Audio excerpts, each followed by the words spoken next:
22, 23, 24, 25.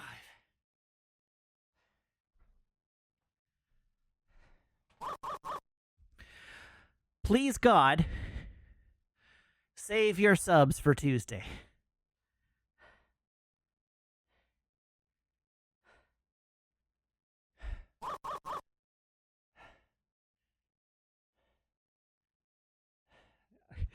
I have like non-zero chance of 45. No. 10 plus 15.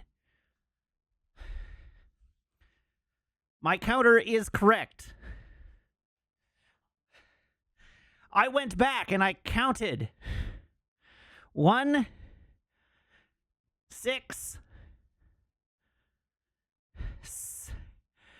11,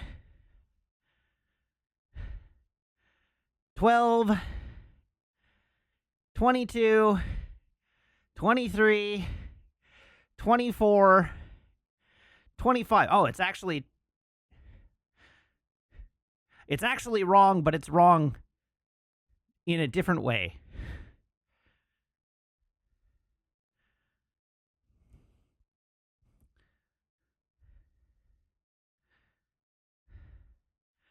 One,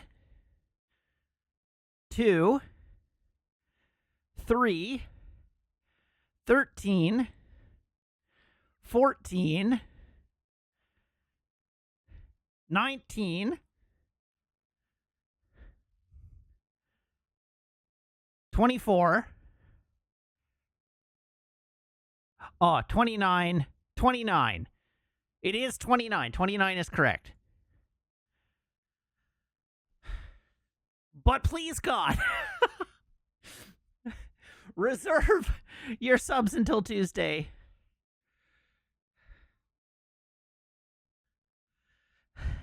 There's like a non-zero chance I'll injure myself.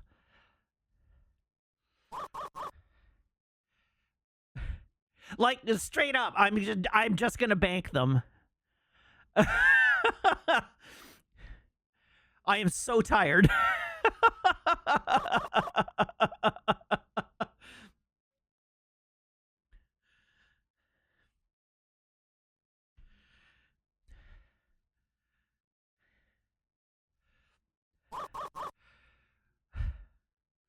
I appreciate your subs, but also I am already on the verge of death.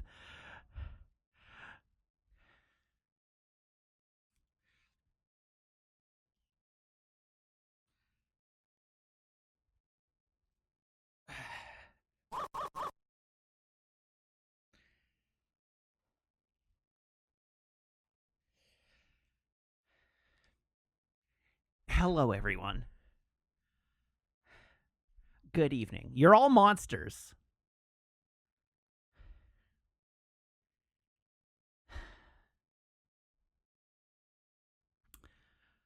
How was the bike ride? It was good. It was very difficult.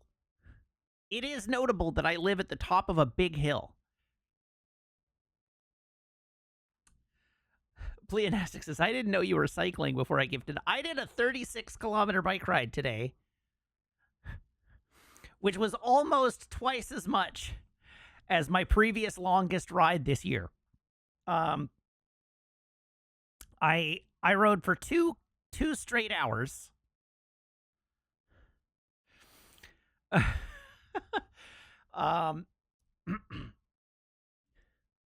My quads are toast. You're lucky.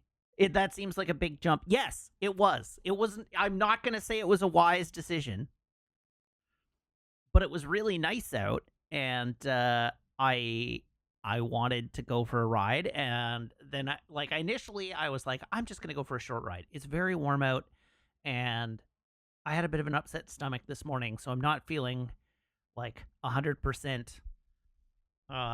So I'm just going to go out, and we'll just see how it feels, and I'll keep it short. And then I didn't do that in classic Matt fashion.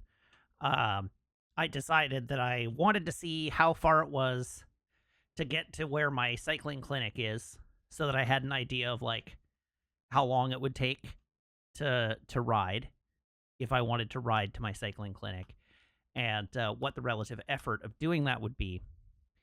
And it turns out that if you go the long way, it's 18 kilometers. And if you ride back, it's 17. Or if you ride back the short way, it's like 17 kilometers, which is too many. And like this is something I had already decided that I was gonna like take the train to the nearest stop and then just ride over to the class at a much shorter distance, like warm up distance from the train station to where the class is, and then I could ride to the course later in the summer, when my legs are more beefy and my fitness is higher, but you know, I got a mission in my head and was like, I'm gonna do this. And it turned out that it was almost a 40-kilometer ride. And I didn't anticipate it being quite that long. I was like, 30K, that's not too bad. I've done a 21 this summer. 30K is not so bad. And then it ended up being considerably more than that. So anyhow, making me do squats this evening is violence. I want you to know.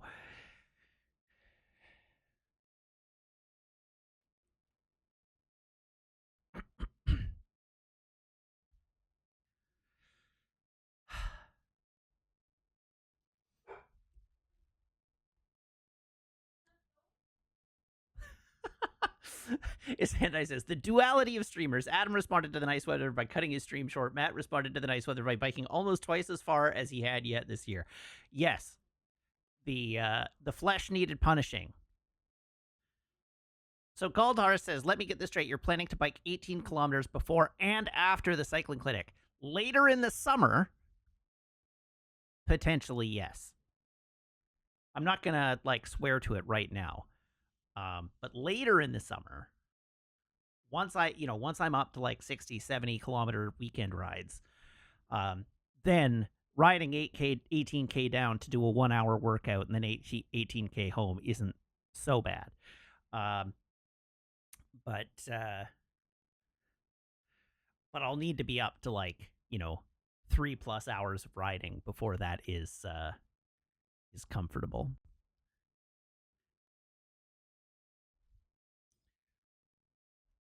Anyhow, we punish the flesh. We punish the flesh.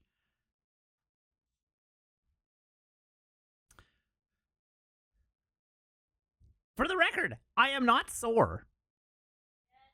Well, Meg shouts yet from the other room. I'm not sore at the moment. I am exhausted. There's a difference. I'm not in pain, but my legs are very tired.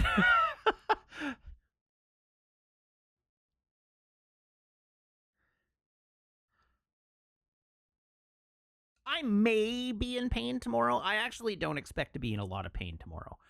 I've been out for a couple of rides already this year. I think I've knocked the rust off. I'm not too worried about being sore. I'm just very tired. I'm very tired.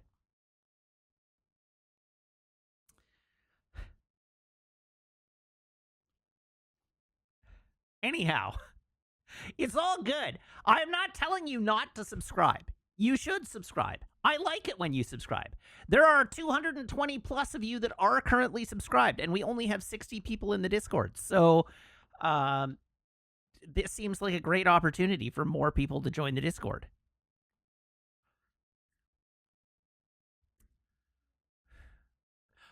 But also, I am hard pressed to honor the squats commitment today.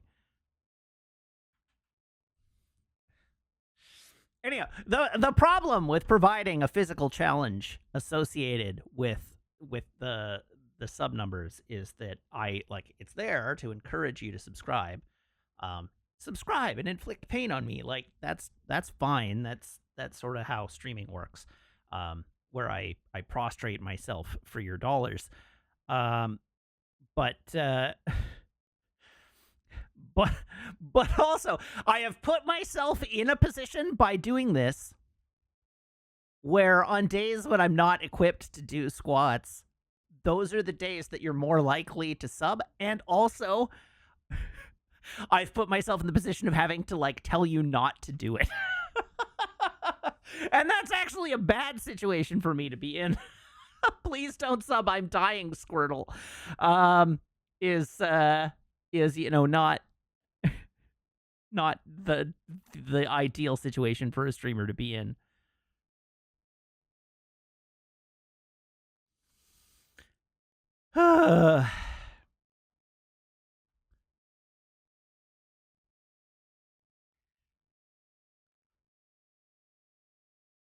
I know you have proposed multiple ways to correct this scenario, but the infliction of pain is the whole point. Not for me, for you. Anything I do to make the pain less severe discourages you from taking advantage of it. I know how this relationship works. You're here to see me wheeze. And not in, like, the sexy way.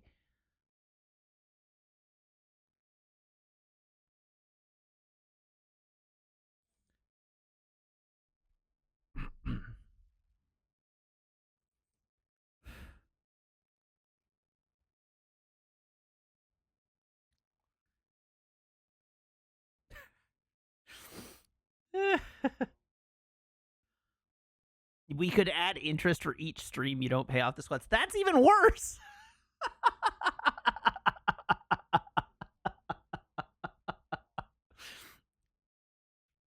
That's much worse!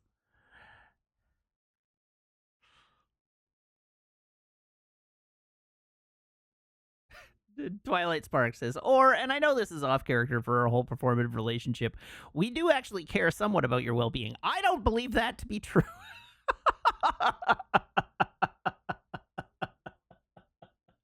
You have given me no reason to believe that.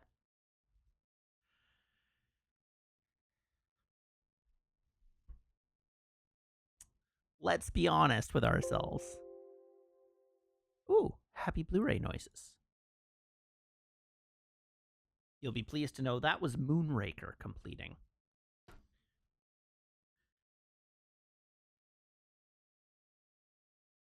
Am I saying that you are the abuser? Absolutely.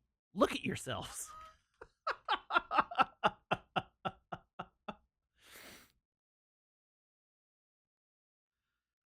Pleonastic, did I see the Wes Anderson box? Yes. Also, I pre-ordered it instantly. I have one coming my way when it releases this fall.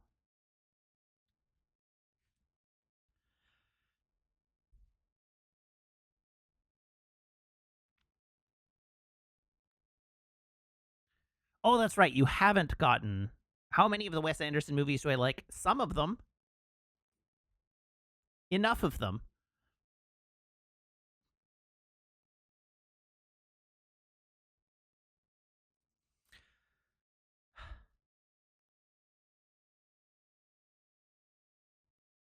Okay. What was I going to do? I was going to do something. Oh, right. I was going to do that. And, enough of them for Matt is one. Listen, I like Isle of Dogs. I like the French Dispatch. I like the Grand Budapest Hotel. I like the Life Aquatic with Steve Zissou. So at least we're at least 4. I like Fantastic Mr. Fox. That's 5.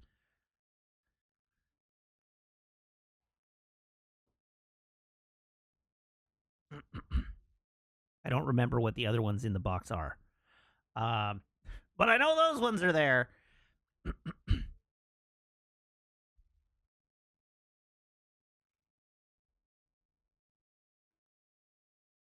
Chipcat, I said the Grand Budapest Hotel.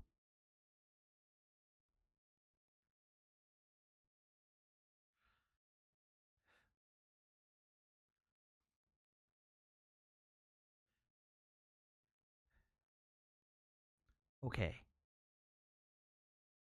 There was something. Chat, my brain is shot. Positively obliterated. The stream title of my having a nap is only like half a joke. I'll get a Zandai to change the stream to, or the stream category to only sleeping. Okay.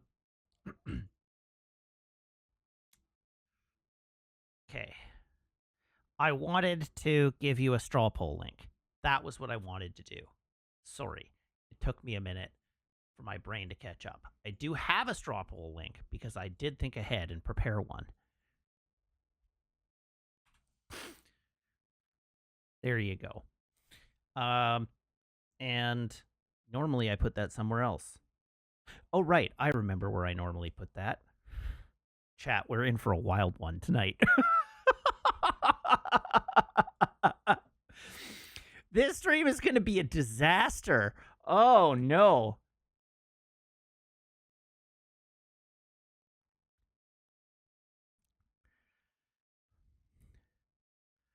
I hope you weren't expecting me to remember to use the uppies ability or the rewind ability, because I assure you I do not have the brain capacity for that.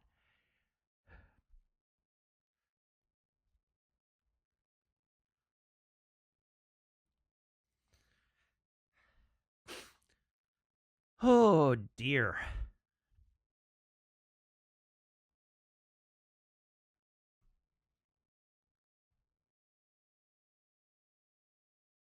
Okay, so things.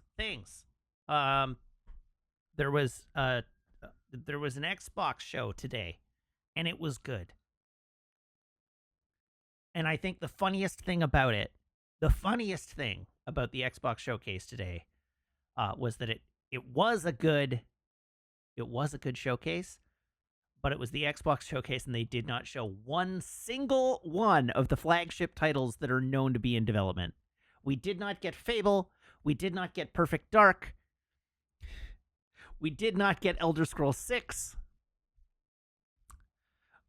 We did not get a fan favorite game that has been with us from the beginning. And we did not get the new Forza. So none of those things got shown, despite the fact that they're all known to be in progress. And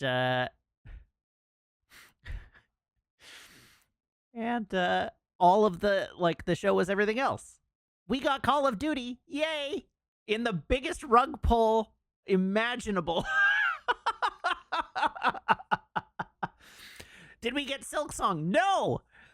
Xbox teased it though, which was very funny to me in particular.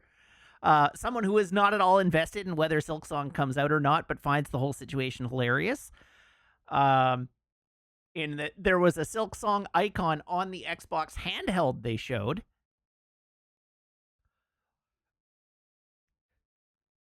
And they said that it will launch later this year.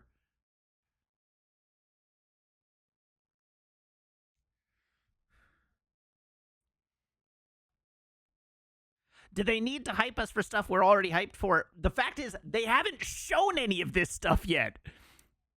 They've announced it, but they haven't actually, shown it.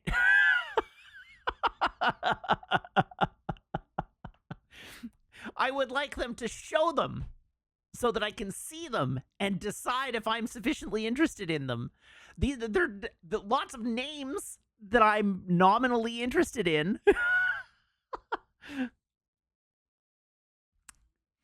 I would like to see how they're looking. I also would like to play the game that was advertised in the first half of the Call of Duty Black Ops 7 trailer. Whatever that game was looked great.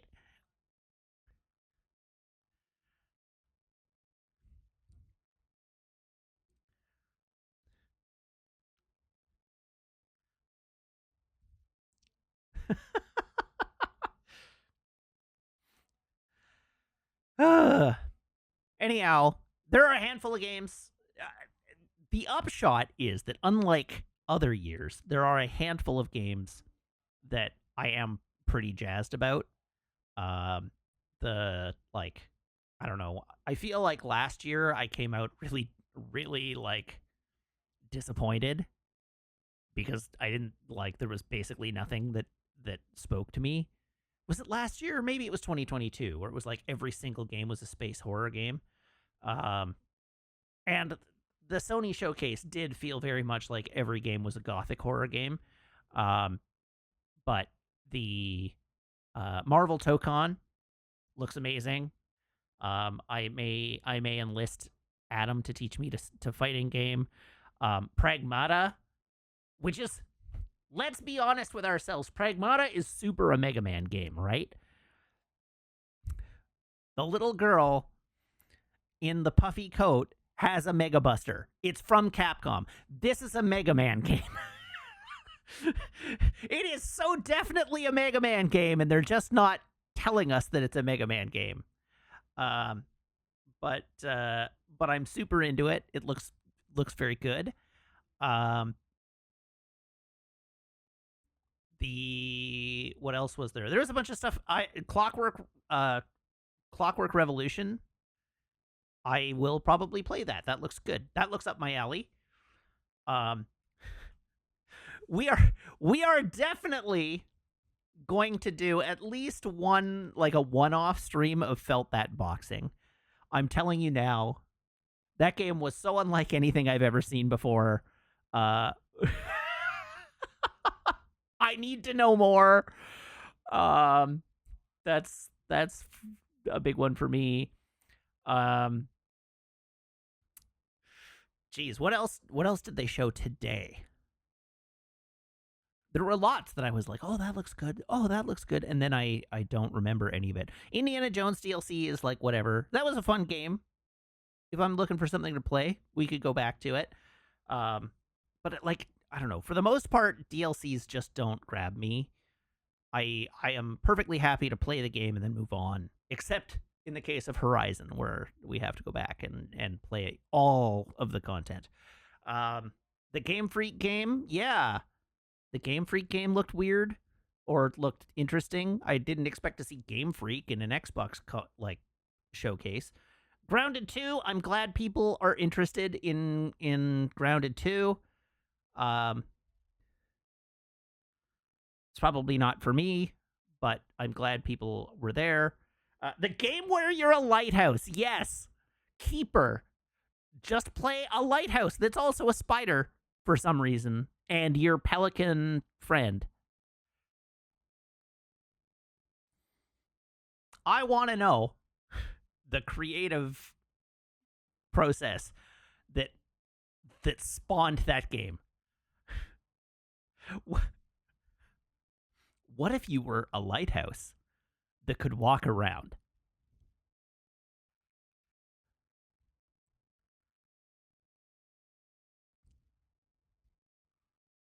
No, Apod, you're wrong. Pixar would come up with, what if you were a lighthouse that had feelings? That's different. What if a lighthouse had feelings is the Pixar game. Oh yeah, Beast of Reincarnation was the Game Freak game, which was curious to me. You know, there in any case, there were lots of games. The Outer Worlds 2. Outer Worlds 2 is like, I'll get that on Game Pass. That's what I have Game Pass for. It's a Game Pass game. I played the first one on Game Pass too. It was great. Except that I did classic Matt. I pre-ordered Outer Worlds on PS4. And then it came to Game Pass. And it was before I had gotten to the point where I was like, I'm done with physical games. So my copy of the PS4 Outer Worlds got delayed. It didn't arrive on launch day. So I downloaded it on Game Pass and I played it on Game Pass. And then the physical copy arrived several days later. and I was already like invested in playing it on Game Pass, so I just slotted the sealed copy of Outer Worlds into my game library, and there it remains to this day, unopened. Even though I played Outer Worlds to completion on Xbox, so playing Outer Worlds 2 on Xbox via Game Pass also seems like the appropriate way to approach that game. Elio is Pixar, yes. That is a game, or that is a movie that is coming out, and it is a Pixar movie. Oh yeah, right. The game that's a musical that's about renovating a hotel with a gun.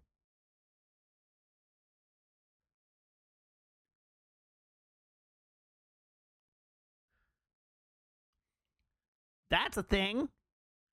And also the like side scrolling action game that looked really pretty. What was it? I can't think of it. Uh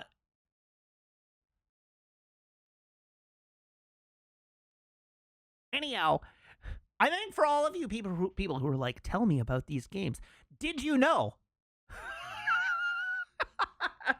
that there was a live stream today, the whole purpose of which was to tell you about these games?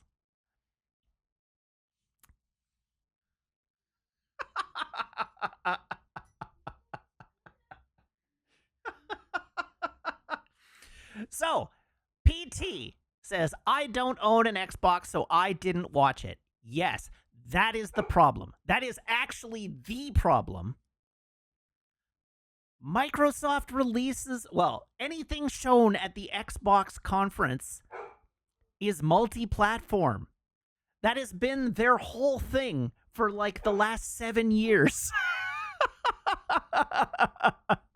They don't make Xbox console exclusive games anymore. So everything at the show is multi-platform. It will either come to PC or in some cases it will come to PS5. You should still watch the Xbox show. It's not games for Xboxes. It's games made by Xbox Game Studios.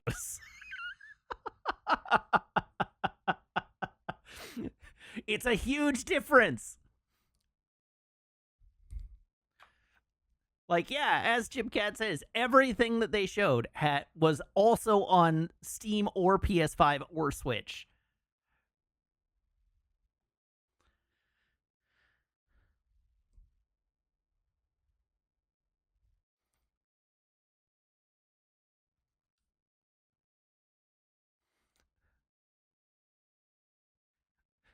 So if you play games on PC, you should still watch the Xbox conference. I don't know. I got a laugh out of the fact that like my friend group is the same way. They're all like, we only care about PlayStation and PC games. And so everybody was around to talk about PlayStation games, and everybody was around to talk about the Summer Game Fest games. And then none of them watched the Xbox conference, even though it was all PS5 and Switch and PC games.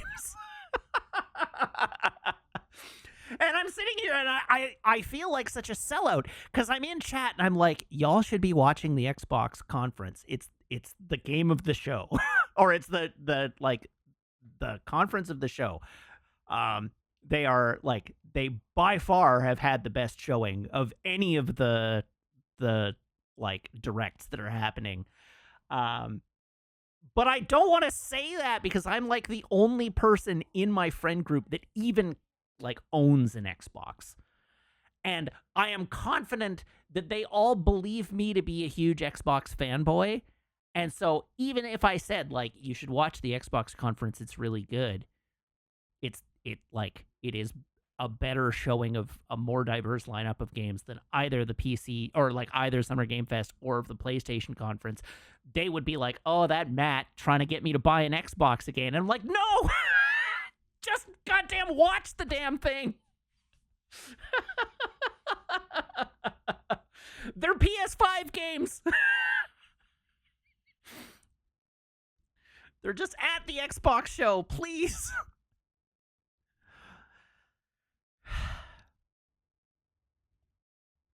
Right? Like, as Sam says, if you didn't watch the Xbox conference, you probably had a really different impression of this weekend. And, like, after SGF, I was really feeling bummed. There were a couple of games at the Sony conference that I was like, hey, hell yeah, that looks awesome. And then SGF was dire. And then, like, just game after game of something new and interesting and, like, colorful from the Xbox conference. There are multiple games that I'm like, hey, I am definitely going to try that. I'll get it on Game Pass or whatever. I'm definitely going to try it. Like, even if it's not something I'll buy, it's something that I'm like, I'll try. But, like, every game looked different, and every game had, like, an interesting idea at its core. And I just, like, I don't know. I cannot get through to my friends where they just tune out. They hear the word Xbox and they tune out. It's like, it's not a console anymore. It's a game publisher.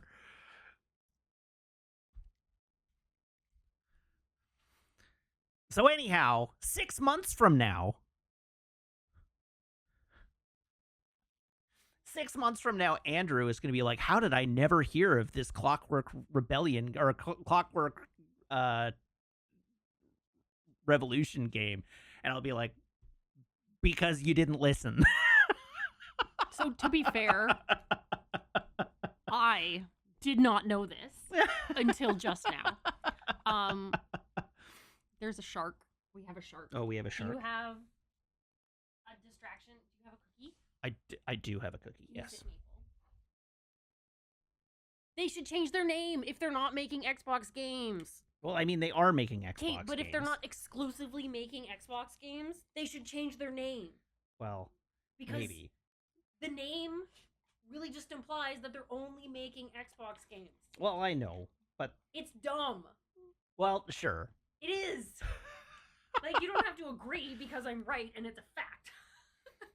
It's but just, like I get it. I understand what you're saying.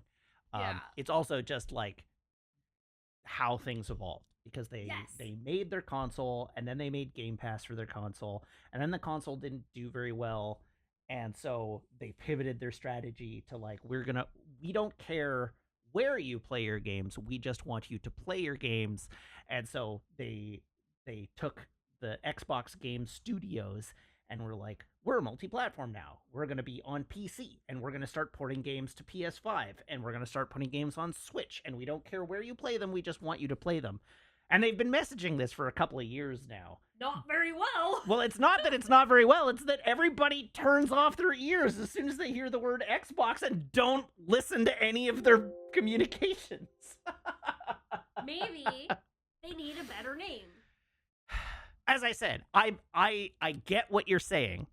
Like, I don't necessarily disagree with you. Took a single marketing class, like, probably 15 years ago, and even I know that whatever they're doing is not working. Sure. Anyhow, the point being, like, you can see the logic of the evolution to how they got here, though, right? Like, I'm not saying you're wrong. I'm just saying it's just a weird thing where they got here through a totally natural progression of, like, strategy and marketing and communication and whatnot.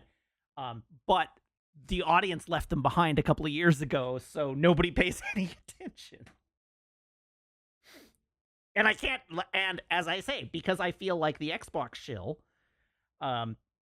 nobody listens to me when I'm like, hey, they're not making Xbox games anymore. They're making PlayStation games now. You should watch the show. And everybody's like, yeah, but you're just a fanboy. Why would I watch an Xbox show? And it's like, Hi. Well, you're pulling my shirt down. That's inappropriate. So I don't know. I feel like I'm in a difficult position where I just come off as a shill.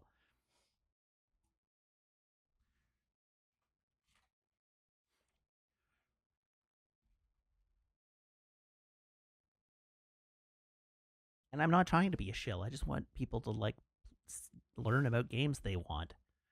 Because I know there are games that look good that they will be able to play.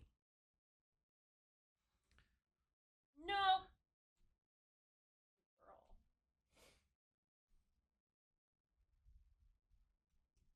Okay, I'm gonna leave.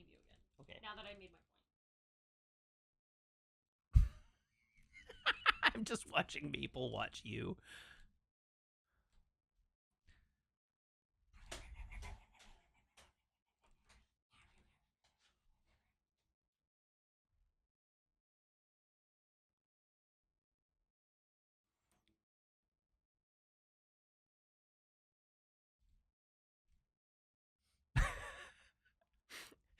As Sam says in chat, absolutely the funniest thing about this generation is that Microsoft decided to be ludicrously pro-customer, and everyone is so bought into a fundamentally anti-customer exclusivity mindset that nobody can process it.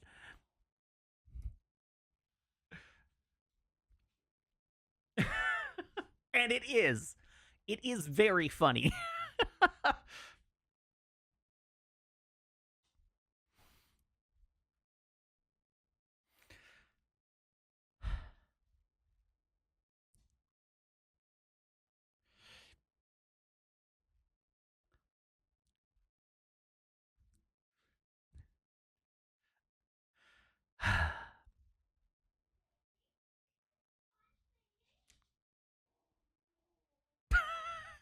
Okay, that's a good joke, Diabor. Diabor says, is Matt trying to imply that he's not an Xbox? Or, sorry, Kuznocki says, is Matt trying to imply that he's not an Xbox shill? And Diabor says, I don't know. I heard Xbox and tuned out.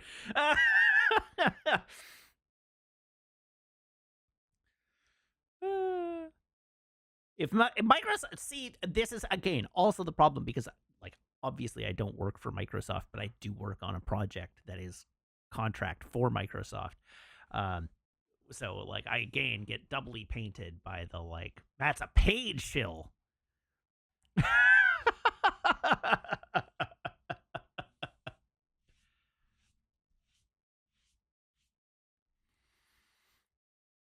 Maple, leave it, please.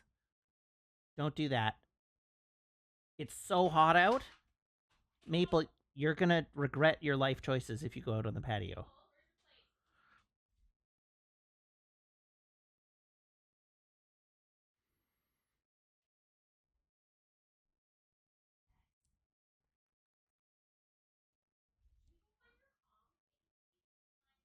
And let's be clear, we don't trust Sony either. That's not true.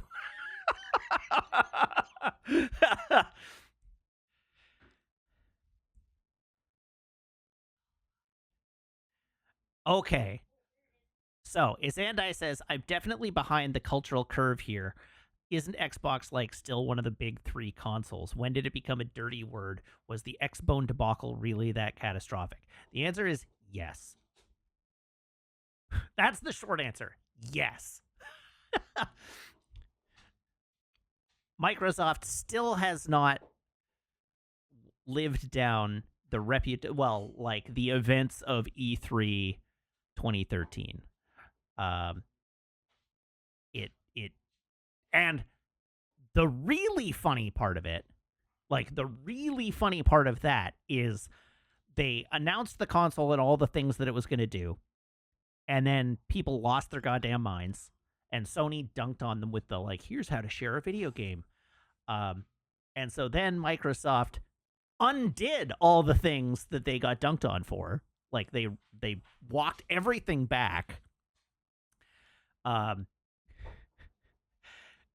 pivoted their whole strategy, but the Xbox One was never able to rally from the reputational hit that it took in that press conference. Like that press conference undid the Xbox One. And then Sony did it all the next generation, and everybody was like, yay, Sony. It was hilarious because everything that Microsoft was doing that generation was just one generation ahead of the curve, and people lost their minds. But then when Sony did it, nobody batted an eye. And then like the Xbox Series consoles have just like the reputation is done, right? The amount of brand damage done, I think, was insurmountable or very difficult to surmount. And then this generation has been kind of interesting, because on the one hand, Microsoft has really struggled to get their flagship titles out of the gate, right?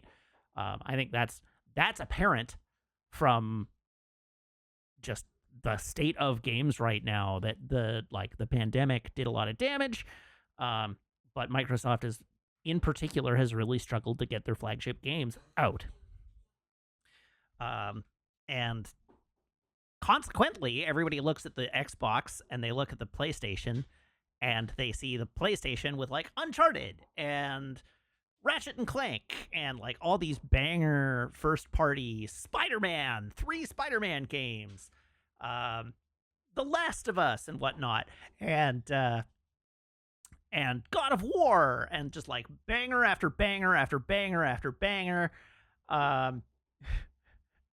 in their first party titles. And so everybody's like, I want a PlayStation, which it's a difficult sell, right? Like, I think it is not controversial to say that the slate of games on the PlayStation is much stronger right now. But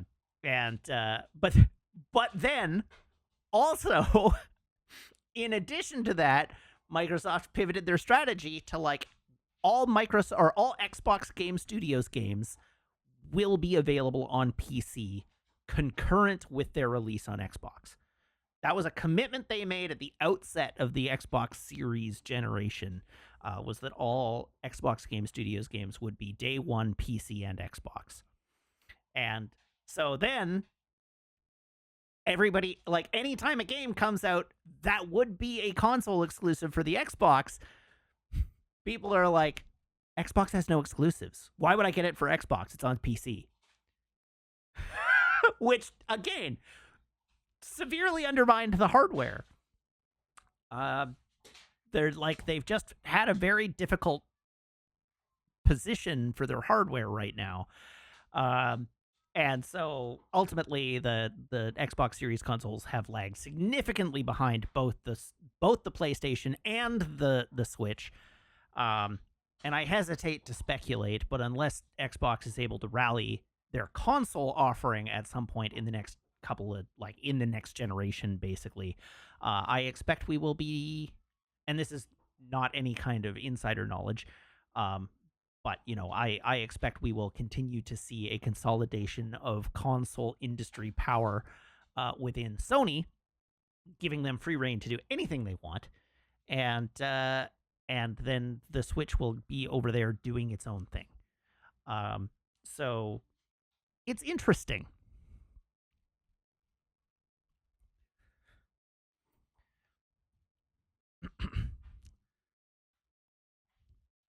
And yeah, and Kosar notes, but then also people get super annoyed at anyone suggesting something new is going to become an exclusive.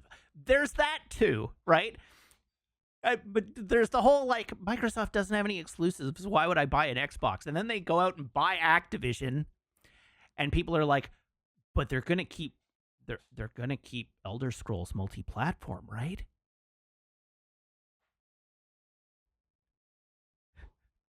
I still want to play. I still want to play Elder Scrolls on my PlayStation.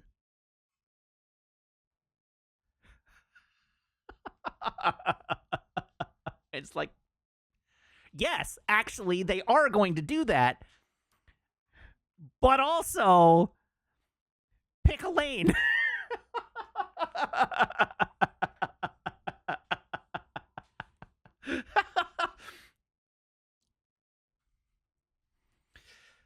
Oh, dear. Anyhow, the industry is very weird, and the industry is very funny. And from the perspective of somebody playing, the industry is very weird, and the industry is very funny.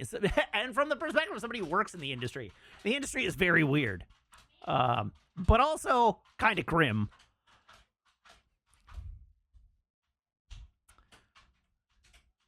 Does the Xbox handheld change the game at all? Not for me. I don't know. I can only talk about the Xbox handheld in terms of like, in terms of like my own perspective on it, because I didn't look at what the hardware contains or anything. I just I don't care. I don't want to play. I do not want to play my PlayStation or my Xbox on the go. I barely want to play my Switch on the go. My Switch lives in its dock.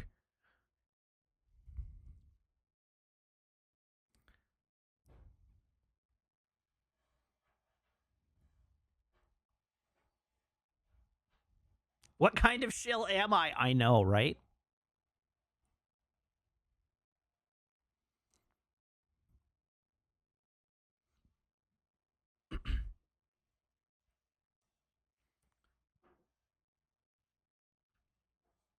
I gotta improve my shill game. It's true.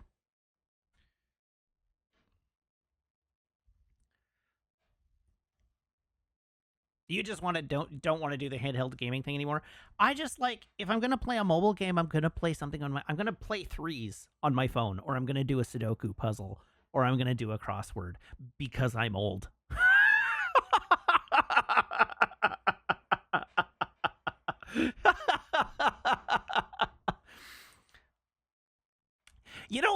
You know what I want to play on my phone? All right, here we go. Now we're getting into the real hot takes. The real hot takes. You know what I want to play mobily? I want to play the stupid shooting game that they show you in the mobile game ads that doesn't represent the gameplay of the game that is actually associated with. I want, you know, the things where you've got the little guys on the highway and there's an army marching towards them and you have to shoot at the numbers to multiply the number of, like, you walk through the numbers to, like, increase the number of dudes you have, and you shoot at the numbers to, like, increase the number of bullets and whatnot. I want that game. Yes, Zafty, you're right. Those games do exist. Except that the games advertising themselves as that aren't those, which means that it becomes impossible to find the ones that are those. Because the ones that are advertising themselves as those aren't those.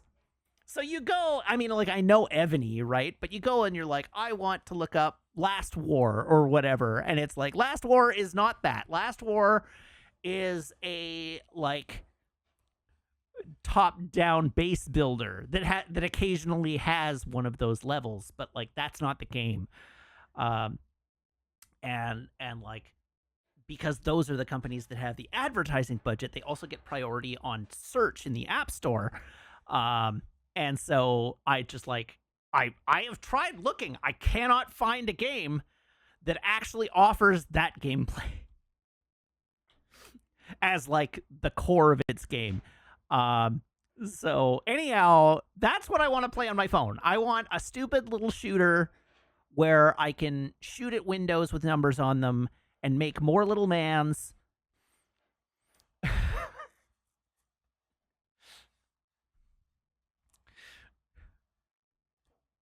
And I don't want to play Evany.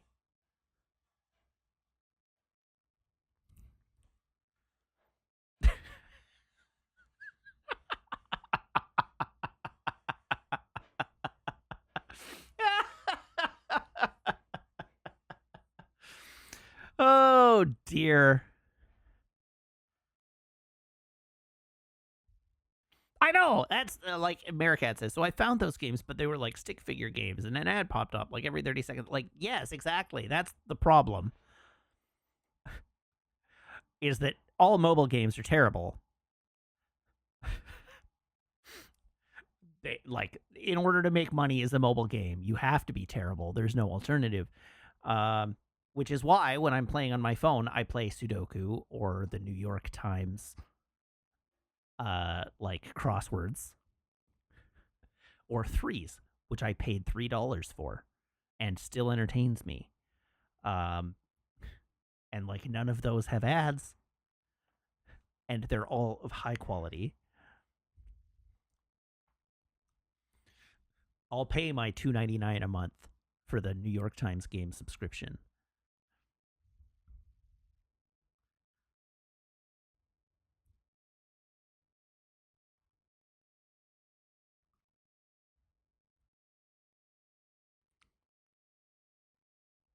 But 2048 is free. Yes, but it's also bad.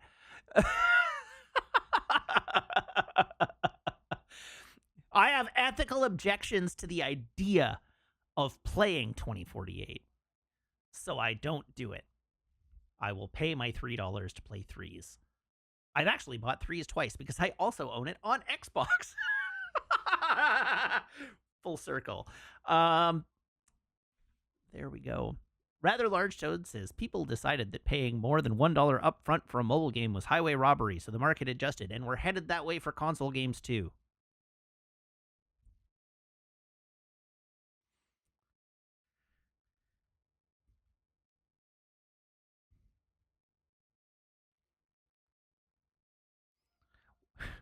This is a topic change. It also feels like this is a topic change that I've discussed the answer to in the past, but that's okay. I'll answer it. Jimcat 2048 is Threes, but a crappy free to play clone of Threes.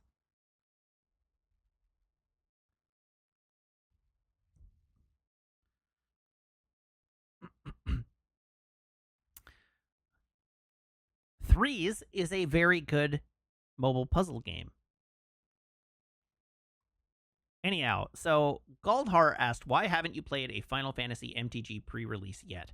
Surely some of these cards incentivize you. And the answer is I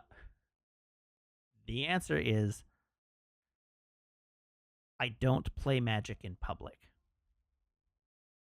If I can possibly avoid it. At the moment, I don't play Magic at all. But I have had some bad experiences because I'm not a very good Magic player, and I'm definitely not a very good constructed Magic player, and I don't have a particular interest in learning to become better. But I have had some bad experiences at pre-releases of people playing like card sharks and not being sportsmanlike. And so I don't trust people to provide me a good experience. And that was honestly, that was Scars of Mirrodin. I had a bad situation with somebody being a dick to me in a game at a pre-release of Scars of Mirrodin, and every single pre-release I have ever played. So every single pre-release I have ever played, I have gone 0-4. I might have eked out one win, like 3-1. But I lose bad at pre-releases. I do not win. And so like I have done a whole bunch of pre-releases since Scars. I did like, man, what did I do? I did like pre-releases for all of Avacyn and Innistrad. Maybe I might have still done a pre-release for Ravnica. I don't remember, but I don't win. It's hopeless. I will not prize. My ability to pull value is absolutely garbage, and I don't trust people not to ruin my experience, so I don't go.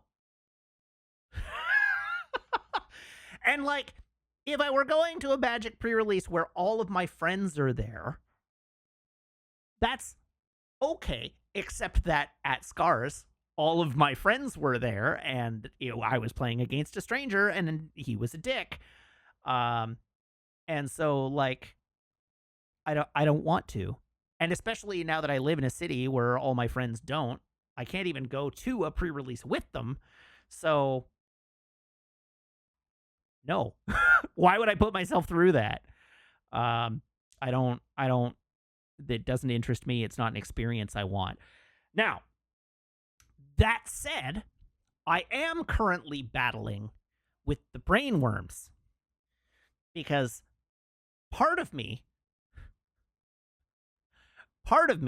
wants to just spend an irresponsible amount of money to buy all the cards in the set that I think are cool. But I think the part of my brain that is just happy these cards exist and know they are out there in the world somewhere is good enough. And I think that part of my brain is going to win. I think I'm just happy they exist. I think I can enjoy them on Gatherer every bit as much. Pardon me. Every bit as much as I would enjoy owning them and having them in a box in a cupboard somewhere, never seeing the light of day. I think I'm just happy they exist.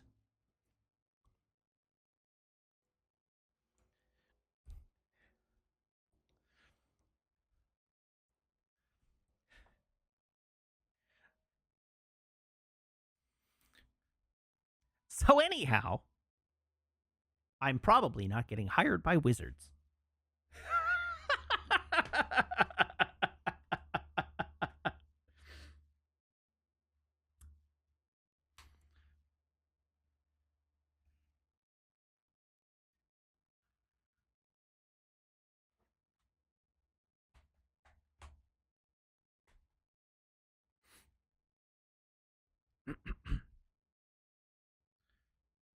That's right. Oh my God. If somebody. Okay, that is where things go badly for me is a an uncut foil sheet of the rares and mythics from the Final Fantasy set. That would be my holy grail. So undoubtedly we're gonna have one at Desert Bus this year, and I'm not gonna be allowed to like take a crack at it.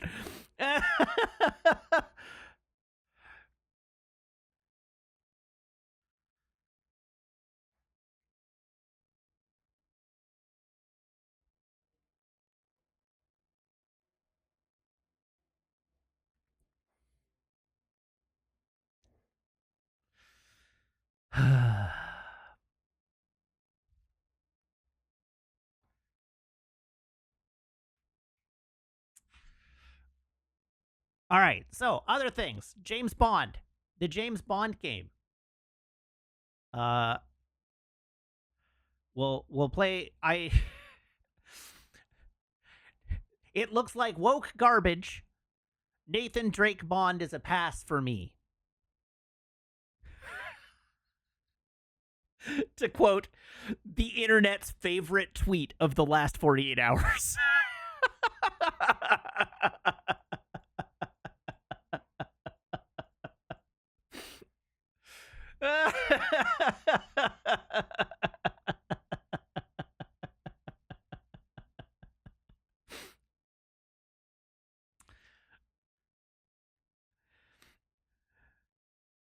You didn't know about the tweet and you were okay not knowing it. So that was the full text of the tweet. That was the full text of the tweet. Was looks like woke garbage. Nathan Drake James Bond is a pass for me. And of course, immediately the whole internet started dunking on it, being like, chat, is it woke to be a conventionally attractive white man with gray eyes?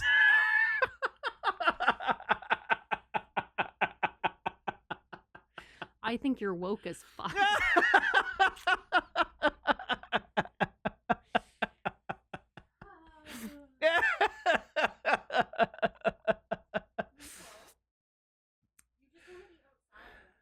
Oh, man. Yes? I'm leaving Maple unattended out on the patio. Okay. I'm going down to the garbage room. Okay. The door's cracked. Okay. That's all. Thank you.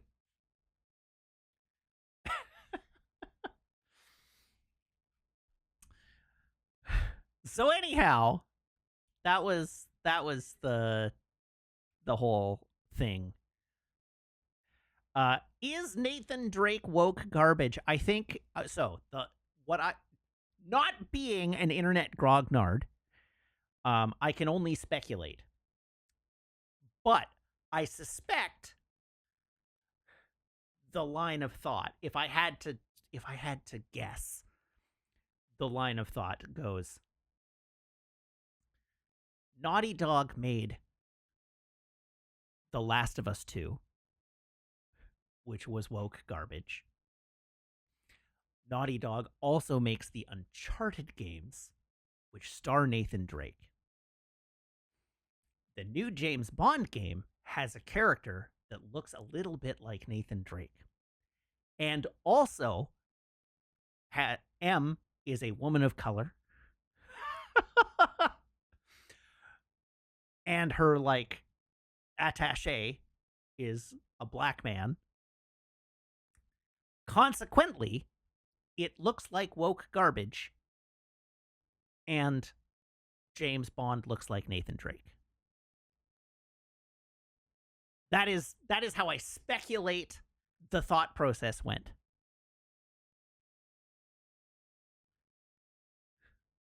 That thought process is very stupid. Let's be incredibly clear about this. That thought process is dumb as a sack of rocks.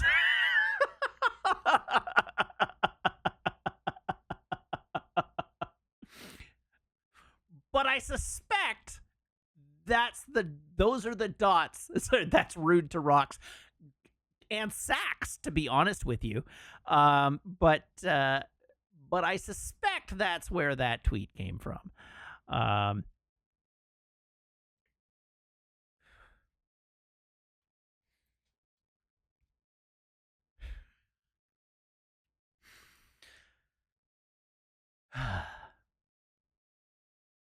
Yes, I am aware. I am aware that I am giving a thought process to this.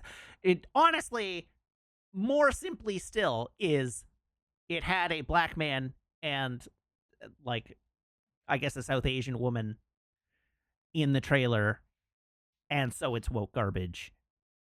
And also the main character looks a bit like Nathan Drake.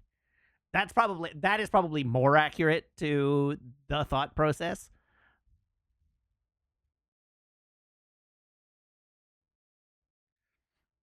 Sam says, I guess all I feel like is if you make a video game trailer that makes serious reference to James Bond's parents dying in a hiking accident, you are clarifying the fan fiction status of your game in a hurry. That's fine, because all video games are fan fiction. Except for The Matrix Online.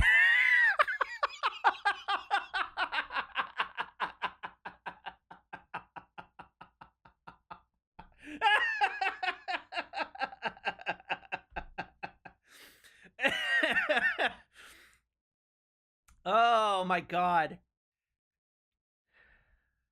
You're right. Enter the Matrix was indeed also canon.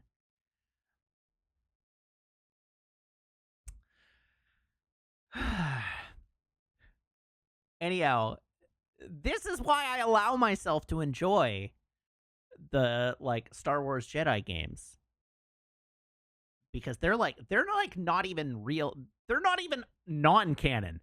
The Star Wars TV shows aren't canon. The Star Wars TV shows are fan fiction. Jedi Fallen Order is like another layer of fan fiction beyond that.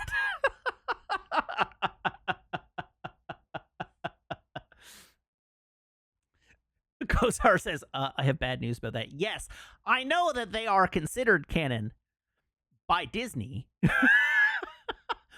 But like Picard before it, I don't have to mentally conceptualize them as canon. That's right. I do not care what Dave Filoni thinks.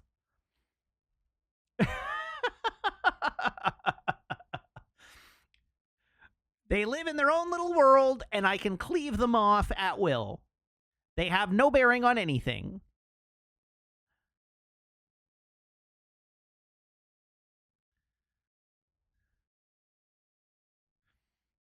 Only the movies matter, and only up to episode 8, which ends very well on a hopeful note. And we can just the Star Wars canon is 8 movies.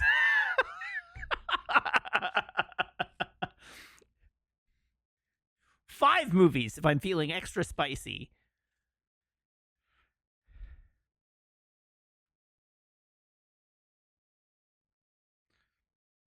Just like Star Trek The Next Generation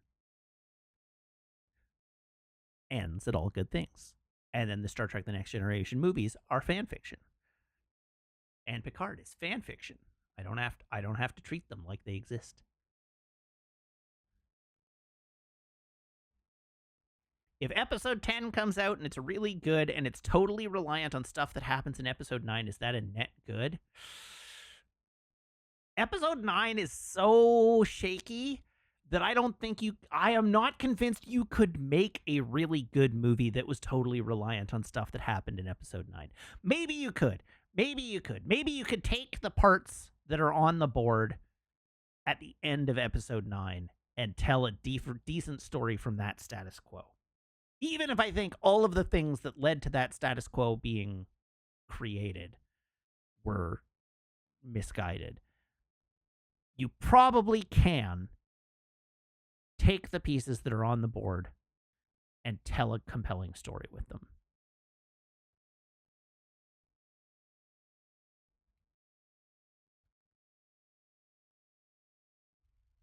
Would it be a net good? I don't know. The toxic fan in me, like the really toxic fan in me, wants them to actually decanonize episode 9 and remake it. Uh, and I'm aware that's the toxic fan impulse speaking. Like I know that that's not realistic, and I know that that's like generally speaking, that's actually bad for the fan, like the franchise. But God, that movie sucks. And it sucks in like uncontroversial, really just bad filmmaking ways. It's a bad movie. Irrespective of the fact that it's Star Wars, it's just not a very good movie.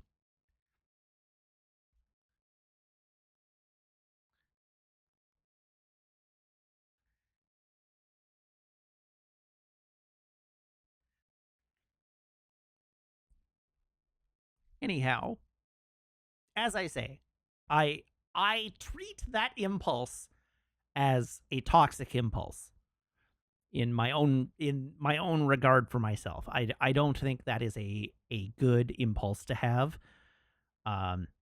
It's one of the honestly, it's one of the reasons that on many occasions I have wanted to take on a project of like actually rewriting Star Wars Episode 9. Like actually writing a screenplay for an alternate version of Star Wars Episode 9. And I will not let myself do it. Thank you for the raid, Foxmar. Welcome. I won't let myself do it for a bunch of reasons. One is that everybody and their dog does that. That's what fan fiction exists for. But also, again, I think it's actually a toxic impulse. I don't think it's a good impulse to have. It is a thing that exists. We just have to live with it. But you could make them kiss. But I wouldn't, because that was one of the problems with episode 9. I didn't really know what you were talking about. I just thought that was one of the bad decisions.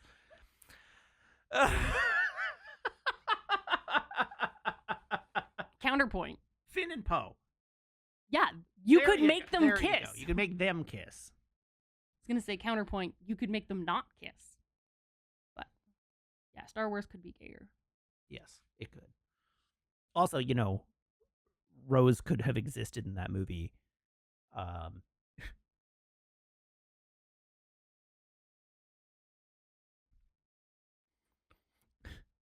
So anyhow. Hey, guess what? What? Distraction? Sure. You know the small child that lives in our building that likes to feed Maple? Yes. Yeah, he pointed at me in the elevator and was like, woof woof. He knows me as the dog person. So if he just calls me woof woof forever, I'm fine with that. Very good. Yeah. Woof Woof woof? woof? Woof woof? Hi. Woof woof. Woof woof? Woof. Oh. Woof. Woof. Maple.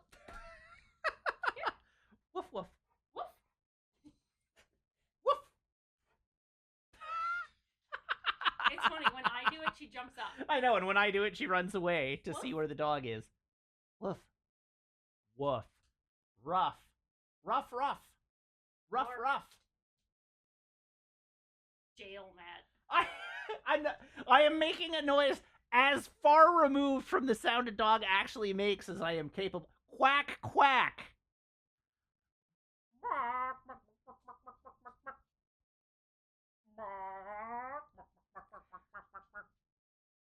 Moo. Moo.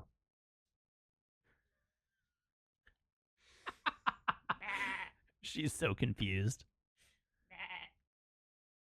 Woof. Woof. Oh, she spotted something on the patio that has caught her interest. What do you see out there? Do you see nothing? Do you see nothing? You'll also be delighted to know that my parents had the same thing for dinner that we did. Oh, really? They had hot dogs too? Yes. I told them. Amazing. Okay, Maricat says, Matt, I don't want to alarm you, but Maple may not be the brightest in the litter. Maple is very smart. Maple is actually very, very smart. She's a big goober, but she is like dangerously intelligent. She just learns words. Yeah. And she gestures at things with her eyes. Maple has opinions on things. Like, strong ones. She'll, like, look at you and then look at a thing. And just, like, she's doing her best to communicate without words. I know. Are you so smart? She's very smart. I feel so bad calling you a stinker sometimes. Are you my stinker? Yeah, dogs being smart does not index with dogs doing what you want. If anything, it goes the other way. The smarter the dog is, the less likely they are to do what you want them to do. You want that, like, happy medium? Yeah, you want them to be dumb enough to be like, you're saying come? All right. I'll just stop what I'm doing and come see what's up. Not Maple. You tell Maple to come and she's like, why? Make me.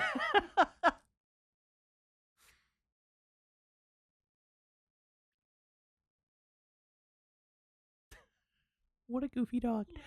I think she's seriously been delaying her poops on walks. Oh, yeah. This is Meg's theory, is that Maple holds going to the bathroom. She won't poop until, like, later in the walk. To make the walk longer. Because she's worried that if she poops right away, we'll bring her in right away, and the walk will be short. And so she holds it until she's satisfied with the length of her walk, and then goes when she's ready to go home.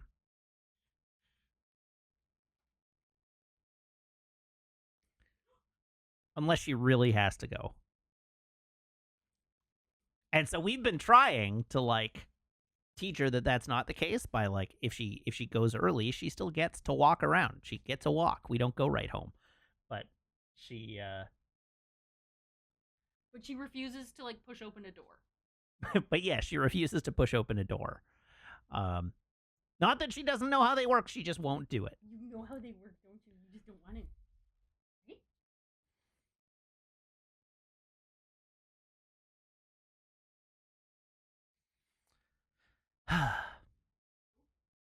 Anyhow, I look forward to streaming Mixtape, which is the least streamable video game ever made. Oh, is that the one that's all music? Yeah, it's like all licensed music all the way down. Yeah.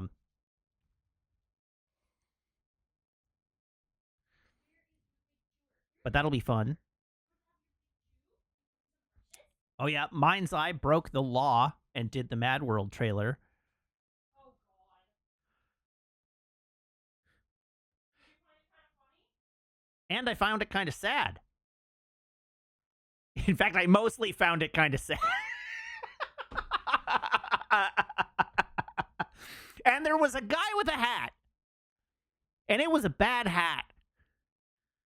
And that guy should feel bad about himself for wearing that hat. Like, read the room.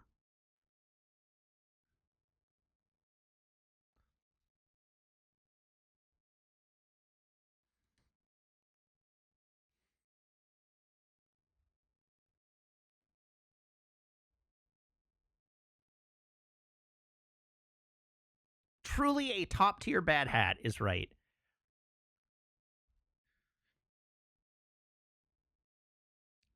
It was a bad hat. A new Thief game is a VR exclusive. Um, there is a new VR game or a new Thief game as a VR exclusive, and the the voice actor sounded so much like Philomena Kunk uh, that I couldn't hear anything else.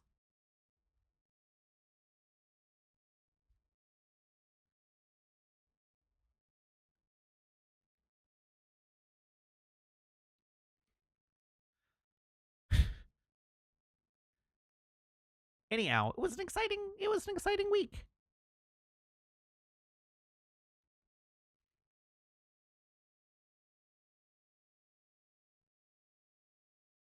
Thief is also woke garbage now, right? Zafty responds to that. Everything is, except the game made by the guy in the bad hat. And also most of the things shown at the Summer Game Fest show, which were oddly, like, uncomfortably leering and seedy. I didn't like that very much.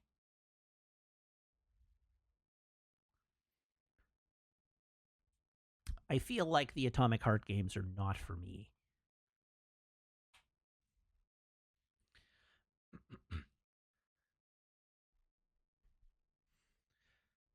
How many asses were shoved in our faces in the Summer Game Fest? More than one. I was impressed that they managed to show us the butt of a gothic horror monster.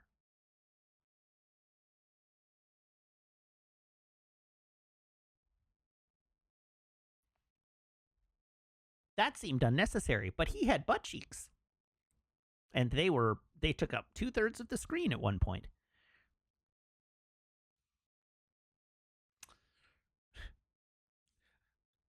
All right.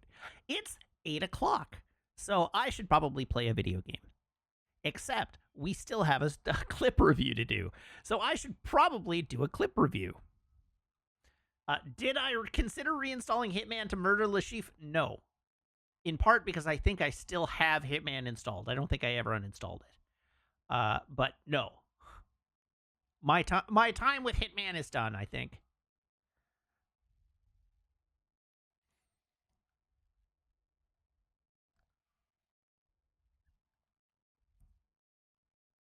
Oh, I just saw Damn say, hey, I don't want to be a wet blanket, but the waffle is 80 minutes long, and so far you haven't done the clip review yet.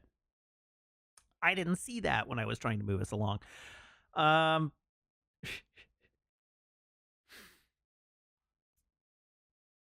I haven't even talked. You're right. I haven't talked about the movie I watched yet. I went and saw The Ballerina, which is the new John Wick spin-off movie. And I thought, narratively, it was extremely threadbare, and the third act is preposterous, even in universe.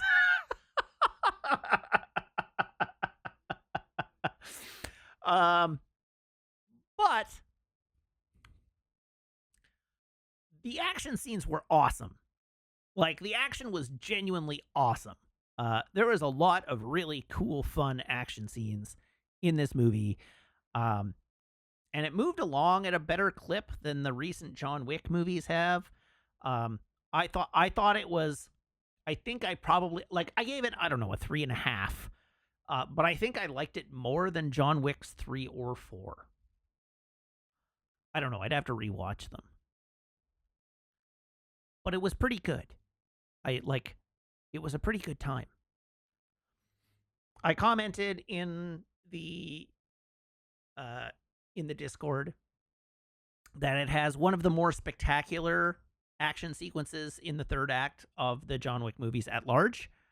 Would I fast forward between the action? I mean, there's not much to fast forward through, but no, it's fine.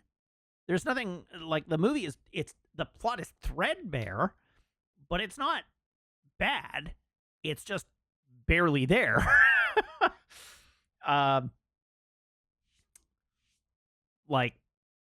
There's not much to the movie. I don't know, this is not really spoilers. This is the whole setup of the movie, or premise of the film is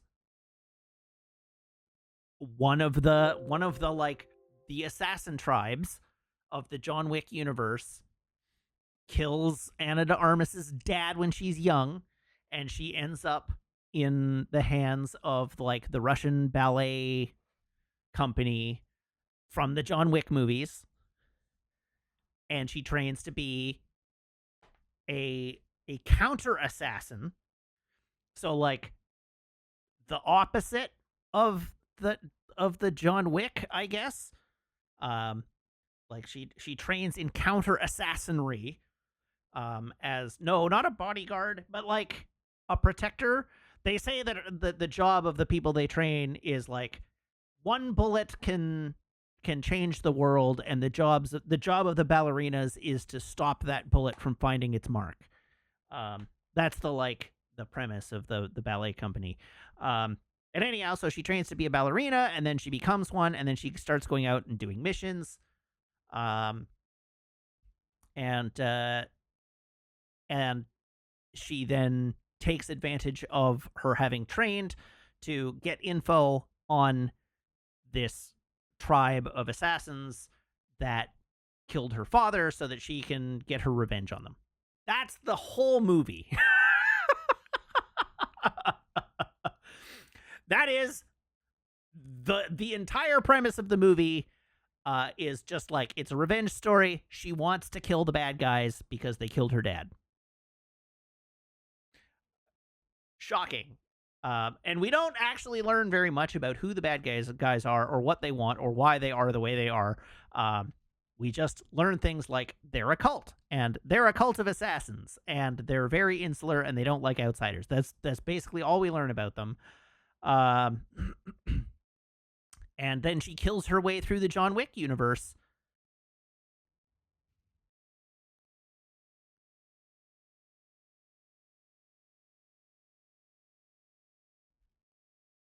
There you go. Now we're getting a little bit into spoiler territory, but trust me, it doesn't matter. In the third act, she shows up in the village where these people live. And it turns out, of course, that everyone living in the village is a trained assassin. And so it's her versus an entire like German Alpine village of assassins. And in an effort to avert a war between this cult and the ballet company, the ballet company calls in John Wick to go to this Alpine community and hunt her down. So John Wick is like the antagonist of the third act, but they can't make John Wick be a bad guy in the movie because they need to preserve John Wick's like good guyness so that they can continue to make John Wick movies, even though he's dead. That's not a spoiler for this movie. So anyhow, he finds her like very quickly because he's a way more skilled and experienced assassin. He finds her and he doesn't want to kill her. So he's just like, you should leave. And then she attacks him and he like dismantles her and is like, no, this will end badly for you. I don't want to hurt you.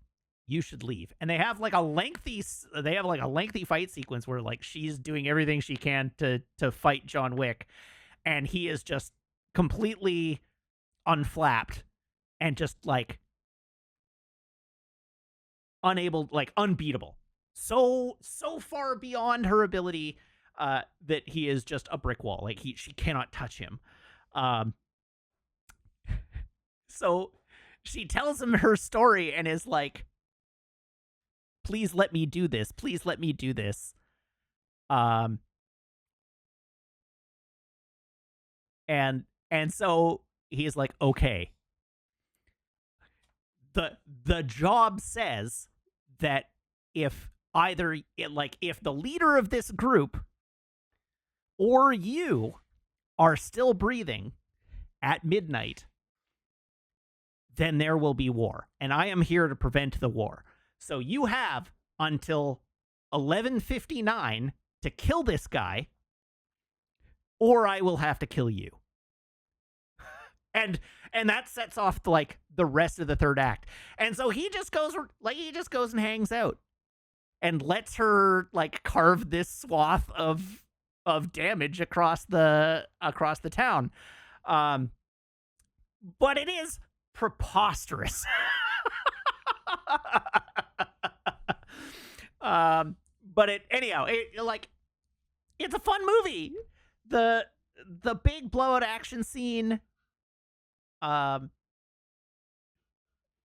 the big blowout action scene in the movie is uh the ballerina and the like lead henchman having a duel with flamethrowers. Like basically just having just having a flamethrower battle um across this whole town.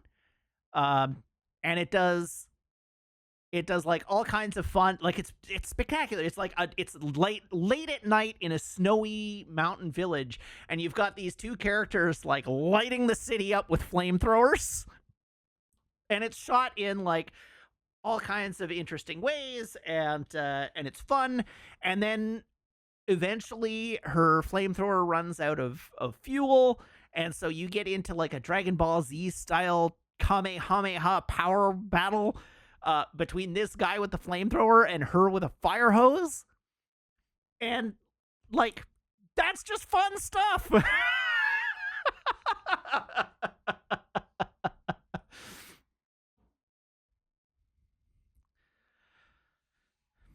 So anyhow, I like it's not terrible. It's just it's a John Wick movie. There's a sequence in a frozen boathouse where she kills a whole squad of goons with a figure skate.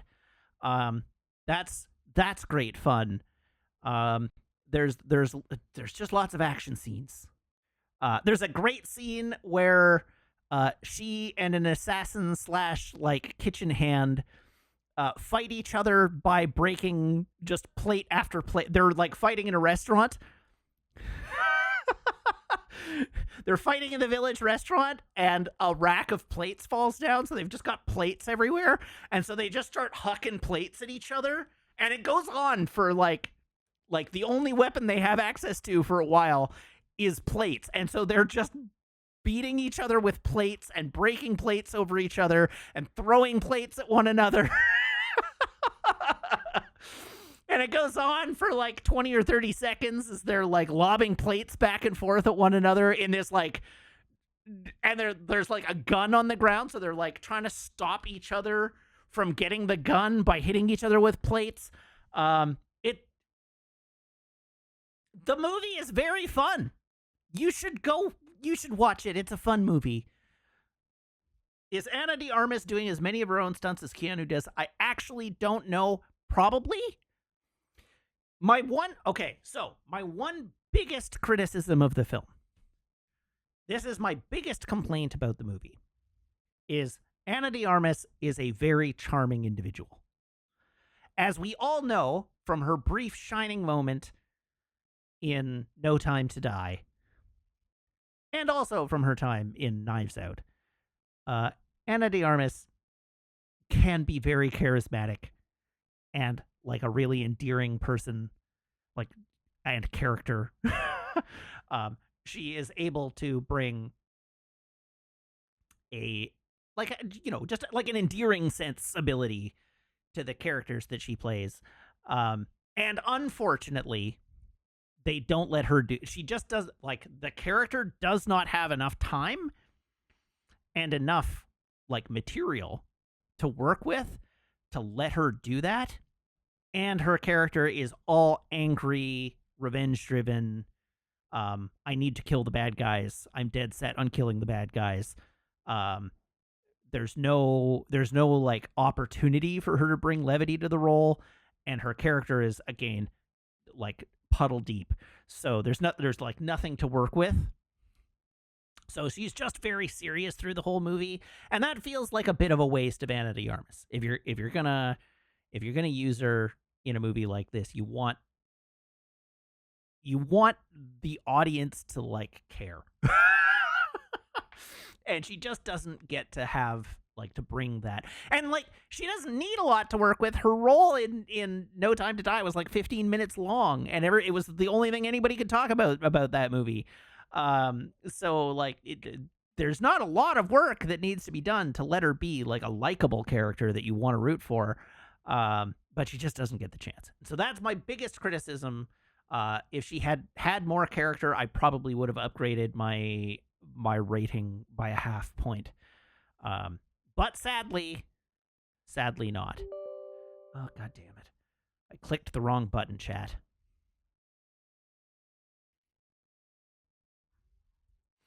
Okay, I think it is about time. My voice is going hoarse.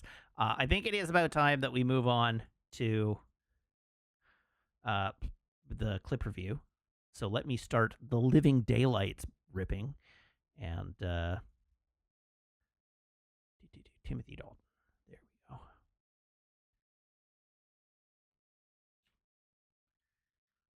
All right, let's go to the clip review, chat.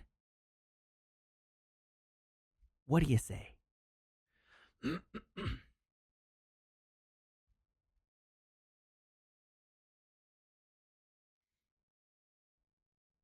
You think I've already ripped the Living Daylights out of my movie collection? Ha ha, what a clever joke.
Responding to Sam in chat, yes.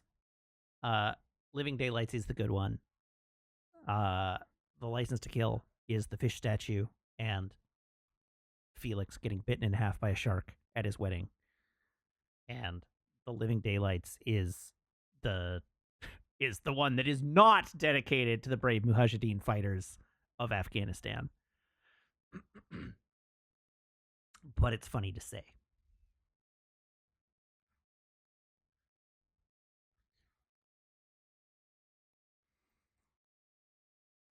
Living Daylights is the one where the big like final act action scene takes place on the cargo net flying behind the cargo plane.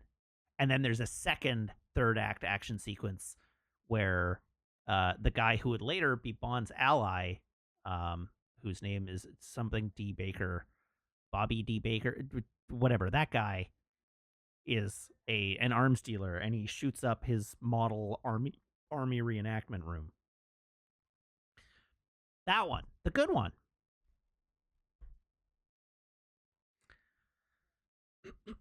All right, let's do this. We have video, we have clips to watch, not video games to play. We have clips to watch. Okay, let us do the thing. Clip review today. Our first clip this evening is titled "A Near Miss." Oh well, there we almost went. Whoops.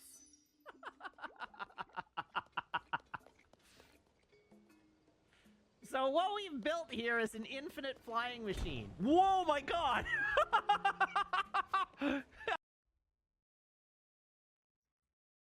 It's funny that the lure community got so hung up on that specific fish because everyone else online who fixates on a fish statue in that movie gets fixated on the way bigger fish, which is wild to me because I was the one who started that because I love that fish statue in particular. And it's the thing that stands out to me when he wakes up and it looks at the fish statue and it's just staring back at him dumbfoundedly. I love it dearly. But But yes, there is a second fish statue, and it is much bigger, and I think it's also a fountain. But it has way less personality.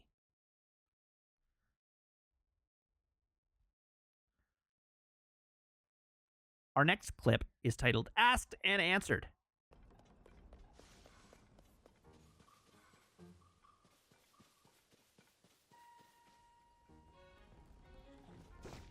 Where am I even being attacked from?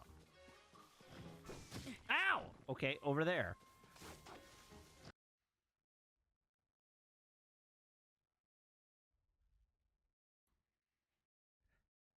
This clip is titled Bad Fall. Good question. Oh no! Why am I stupid? If you can barely hear the clips, you need to turn your volume up. They are as loud as I can make them.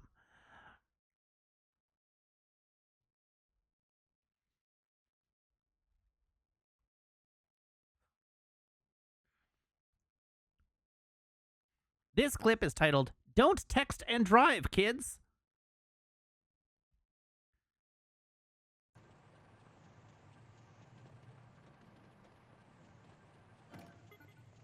Aw, crap. Aw, crap. And this is why you keep your eyes on the road.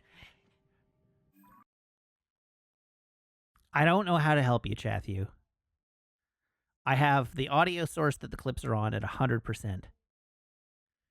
I have the audio sliders in OBS at 100%. And the clip audio is borderline painfully loud in my ears.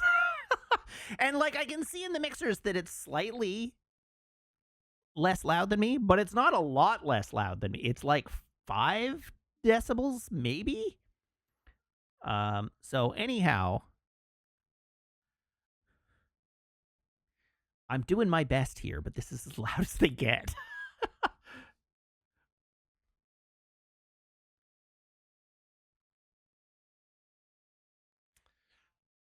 This clip is titled Down to the Wire.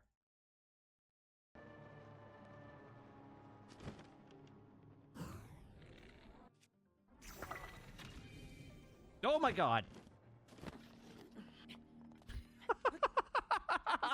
Yikes.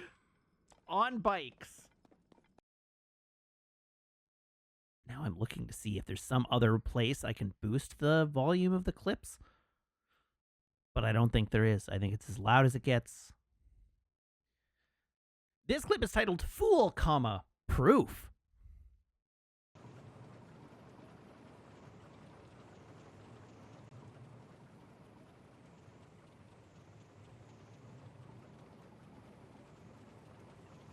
Oh god. Uh-oh.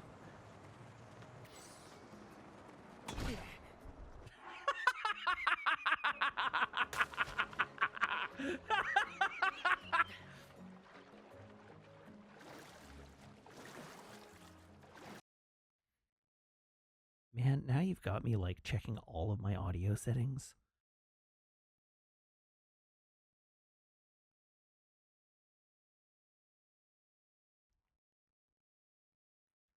I blame you, chat.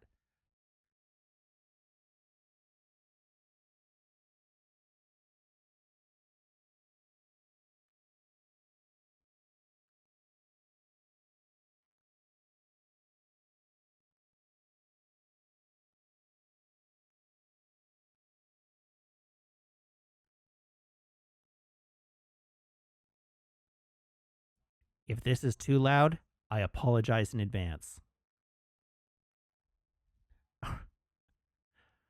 Actually, no. If this is too loud, I'm not sorry. This clip is titled, Hey guys, just popping by.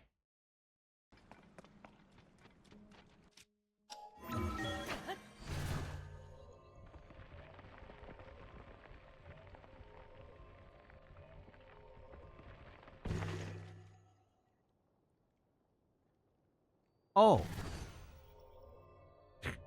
Hello, guys. Don't mind me.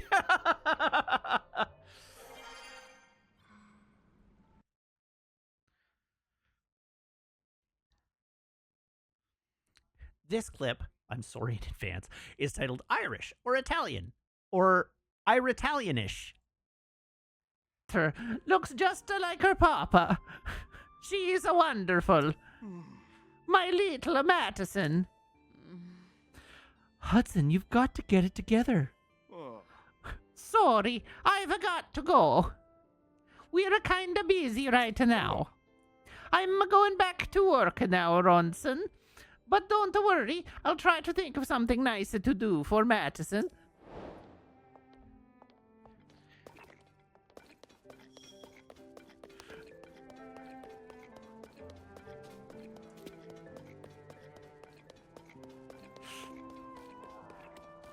There we go. That's my terrible Mario.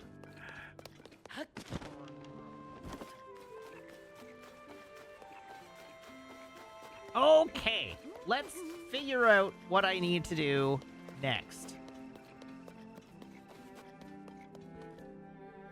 And I need to...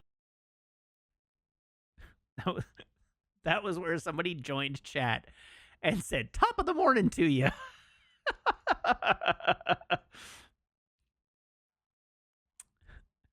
All right, this clip is titled Saved by the Rewind. Oh.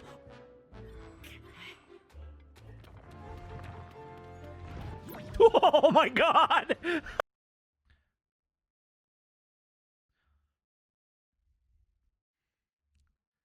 This clip is titled Scrolling, now lag-free. To enjoy the best feature of the new console.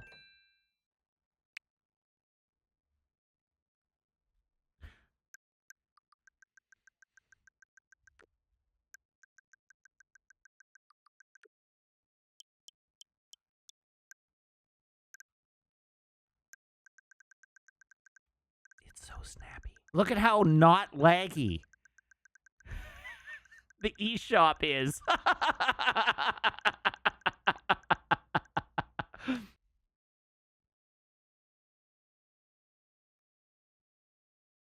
Did Nintendo ever say anything about how laggy the Switch 1 eShop is? So no, they didn't. But I think if you have been on the internet over the last 36, 48 hours, 72 hours, I guess, since Thursday, you may have seen many a comparison between software running on the OG Switch and software running on the Switch 2. And I think the answer to why it was so laggy on the Switch is that the Switch was very underpowered. Everything ran like garbage on the Switch. We just didn't care. As noted, or as evidenced by the TikTok I saw where the guy said $600 later, Pokemon Scarlet and Violet finally run at an acceptable level. He called it a $600 patch, performance patch for Pokemon Scarlet and Violet. I saw a video today that was just comparing like different scenes in Scarlet and Violet on the Switch and Switch 2.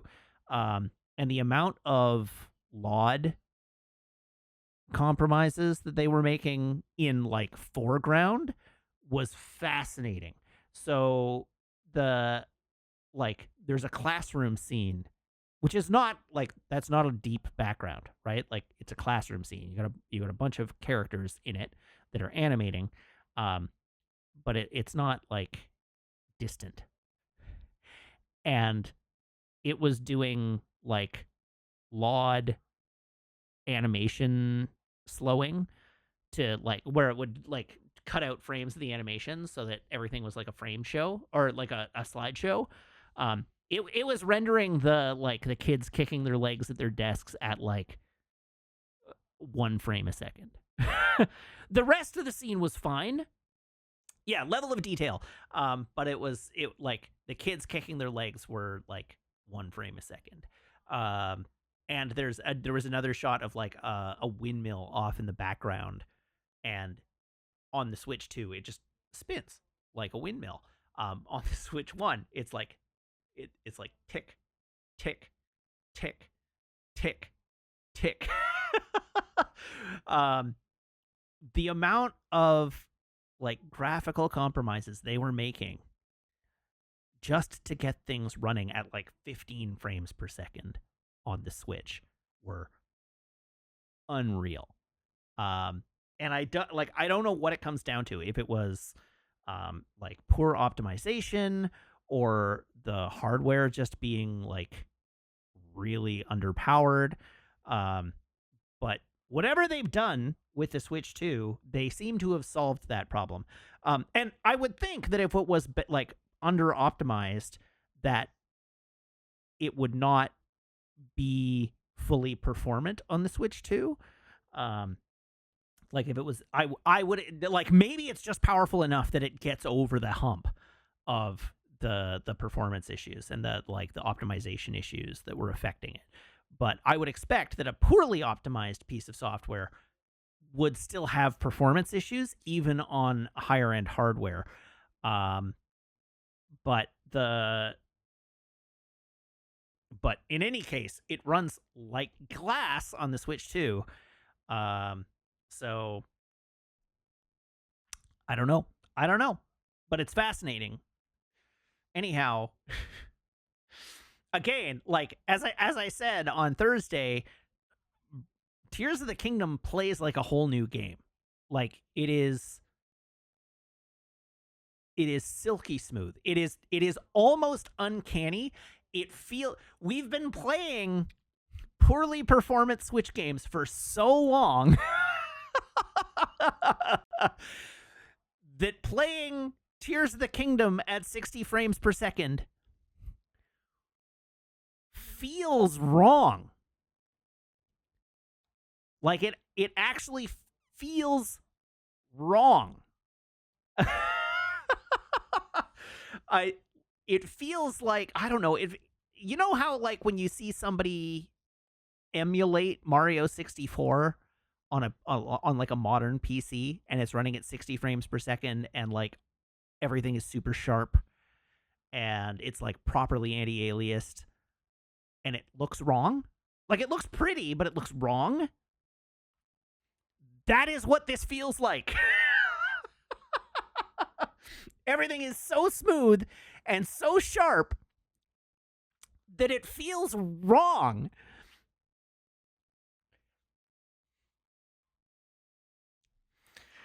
So, anyhow,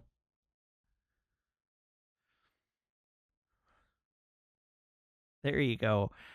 This clip is titled Synchronicity 127.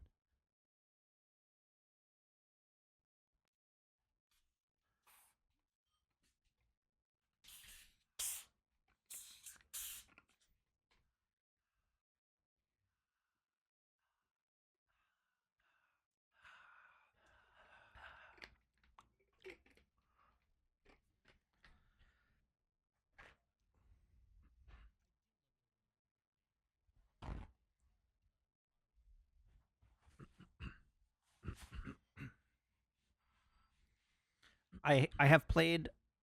I should wait until after this, but I'm gonna just do it now. You're gonna live with it. No, that's a terrible idea. Oh, I've ruined it. I shouldn't have spoken. We're starting over. I have to get a clean one.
Monet will use the blank slate that I like a right thinking individual. Monet will use the clean take.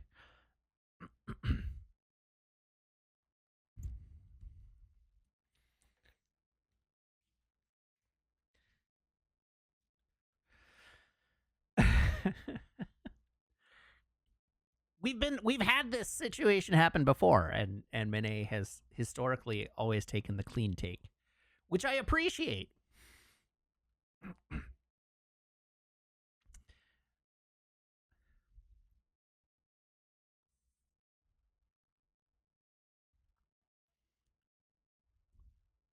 All right, our next clip is titled "The Horror."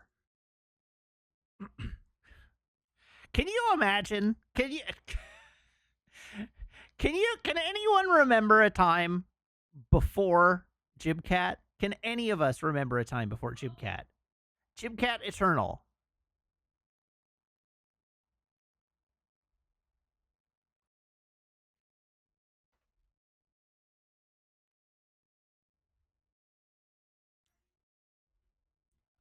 The Jokes 603.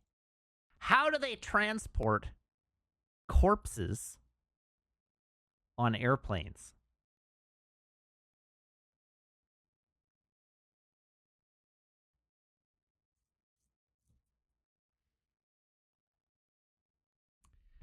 As carrion. It's a good joke, Brant. Haha. Good joke, streamer.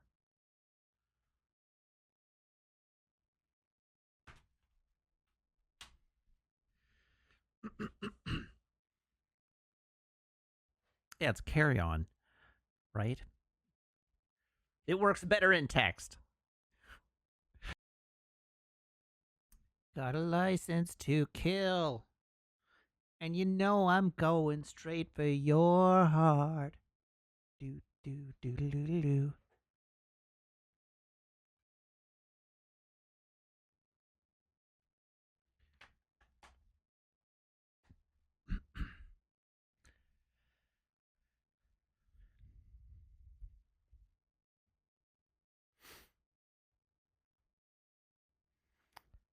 Okay. The joke 604. But I'm gonna pop some tags. Only got $20 in my pocket. I'm hunting, looking for a come up. This is bussing awesome. Thank you, Damn I Am Pretty, for leaving that in. Much appreciated. My doctor recently told me that I need to start eating more whole foods.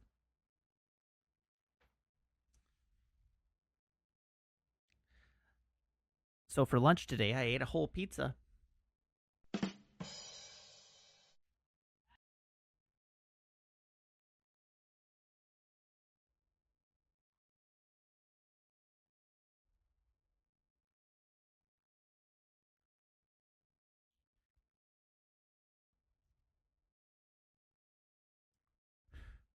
The Jokes 604.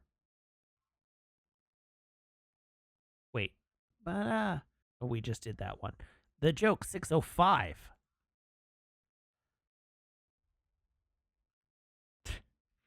You know, I accidentally superglued my thumb and my forefinger together.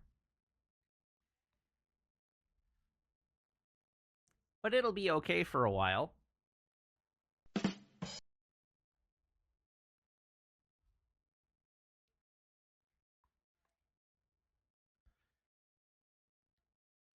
Our next clip is titled The Wiggins Way.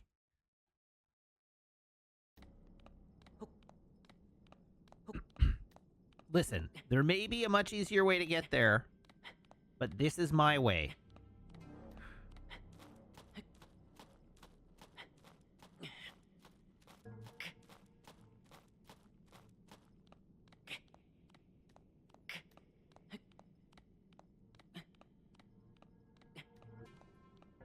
And God help me, I'm gonna do it.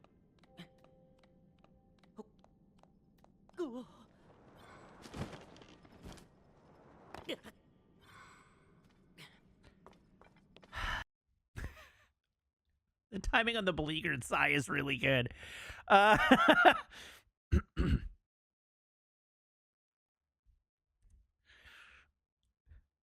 this clip is titled "There It Is." Anyhow, Jim Cat, you wanted to know about my favorite movie. There it is. And finally, our last clip of the evening. Water hazard, 1-stroke penalty.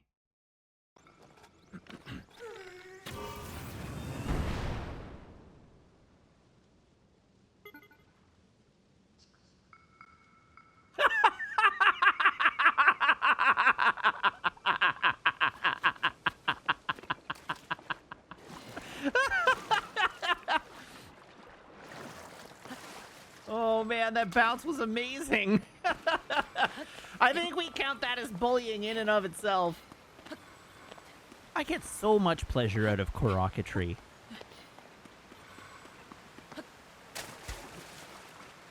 I have no clue where it ultimately ended. Oh, he's drowning in this waterfall. Okay, that was our clip review, everybody. So now it is time for us to do our traditions. Now it is time for us to do our traditions so that we can play our video game. It is 8:40.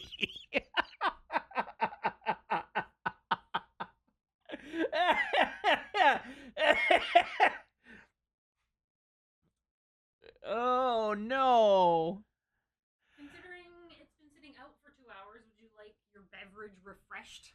Yes, that would be fabulous. Because Thank you. It's warm. It's definitely It's warm. absolutely warm. Chat, why? Okay, we're going back to our main scene. So everybody brace yourselves.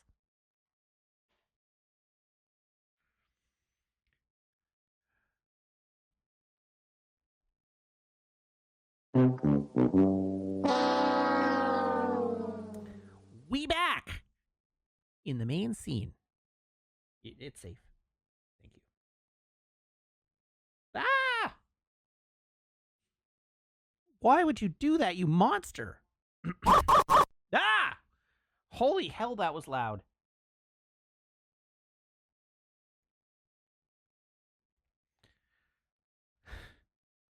Yikes. Okay, so first things first. Here is my phone.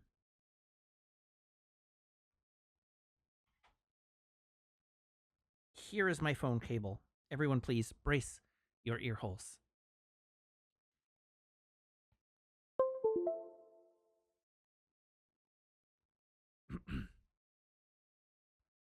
Brace them. Brace them. All right. I'm going to tell a couple of jokes.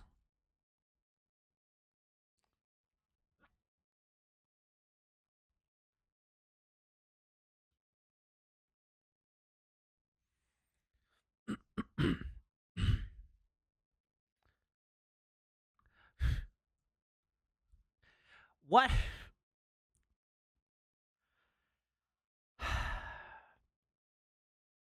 I don't like the way this joke is written, and I don't think I can salvage it on the fly, but it's a good pun. I'll have to think on it. I'm not going to read it now.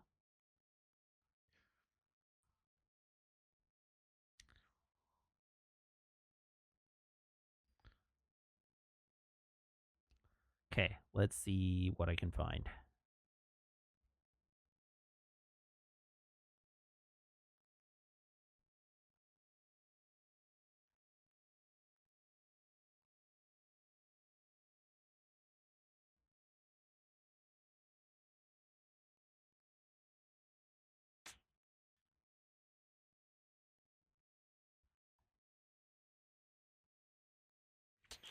Jeez.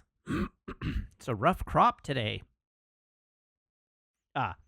Before I became a mathematician, I used to walk to work. Now I drive.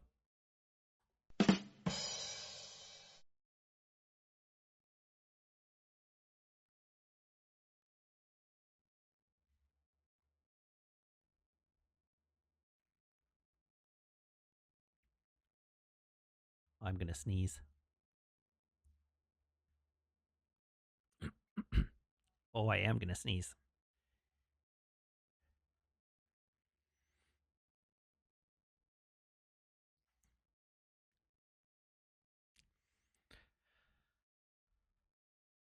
Hmm. Decimal measures are extremely exciting. They're in tenths.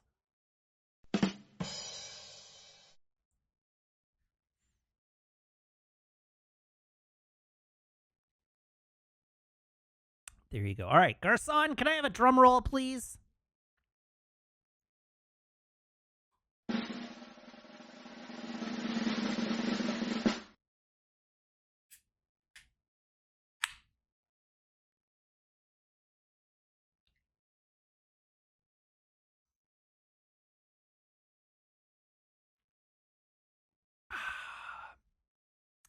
Delicious. We have ourselves and beer, which is definitely going to help this stream get back on the rails. Oh, man.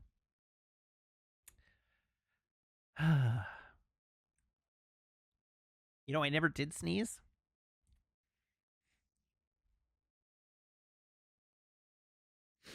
Okay. So what I was going to say during synchronicity that I pulled out on pull out game week, the I have played a bit of Mario Kart on the Switch too since I got it, just on on my own time, and it honestly feels a little bit naughty to play a Nintendo game that runs that smoothly. It's like I'm doing something taboo. It's Nintendo games aren't supposed to be performant. It's messing with my brain.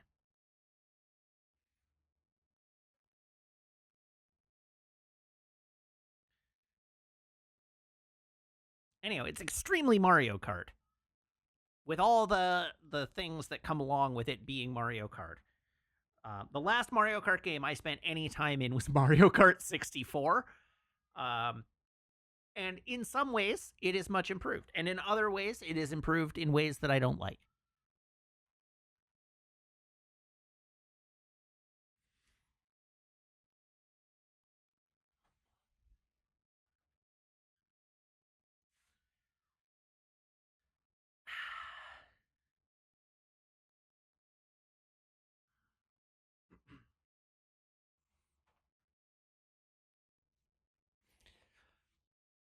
Okay, there we go. Sorry, I'm just getting settled.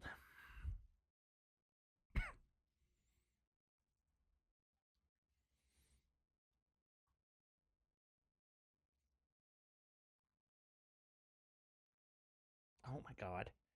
One day, I will figure out how to use computers, but today is not that day.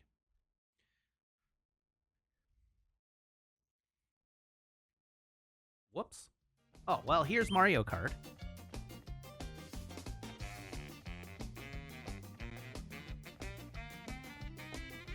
Look at all those frames.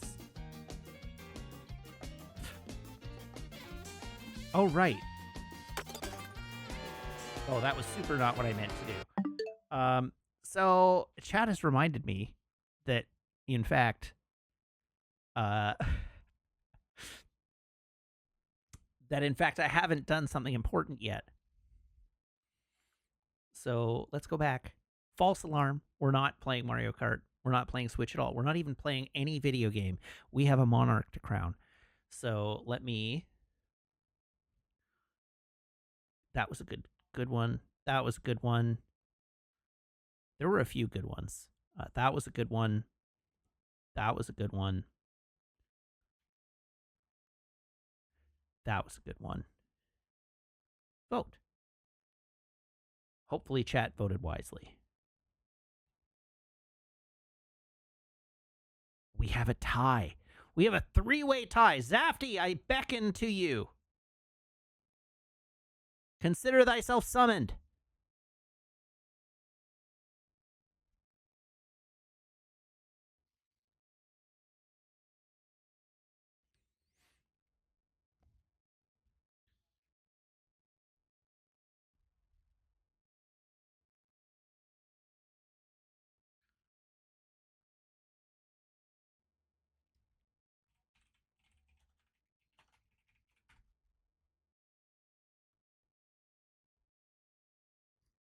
Done, Zafty says. Okay. Hopefully Zafty voted wisely. Okay. Not the clip I expected, but I'm satisfied with that. Congratulations this week to our new monarch, the Ain map. And let me go lop ahead.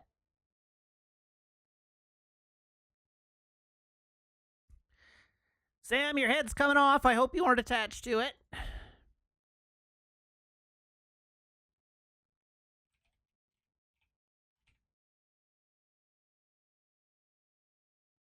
All right, the Ain map is now monarch of the Discord.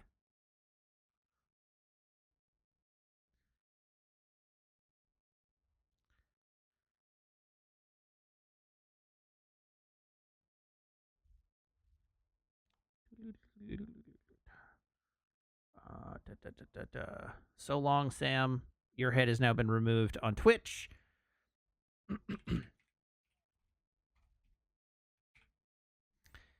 And the Ain map is now monarch of the Twitch stream. Congratulations! Congratulations.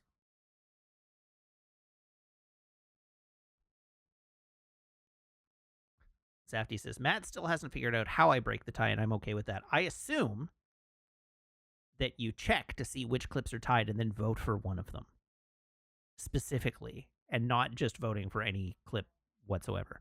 But also, unlike some people, Zafty, I trust that you have a process that you adhere to keep things fair. And so I don't have a particular need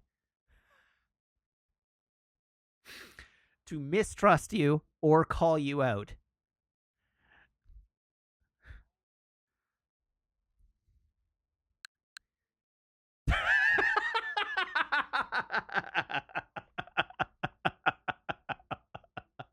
That is what we call a got 'em.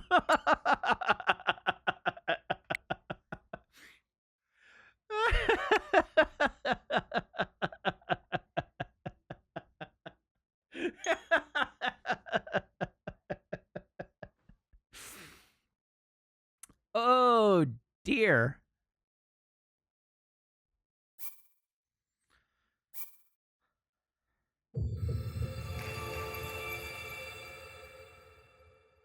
Oh, there is a separate category for Tears of the Kingdom Switch 2 edition.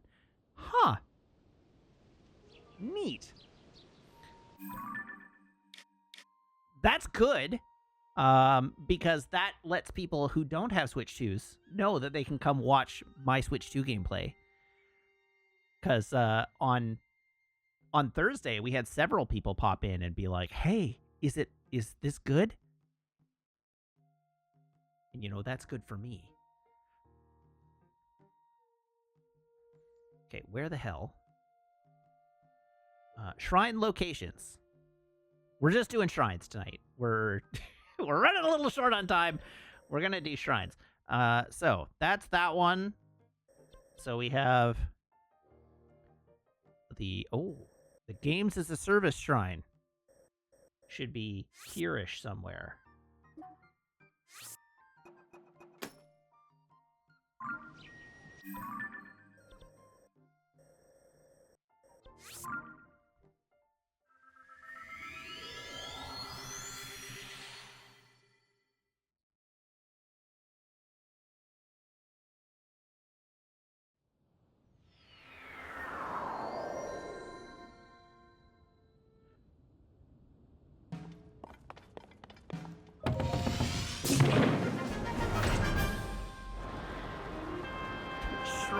menu crazy. That's good. I like it.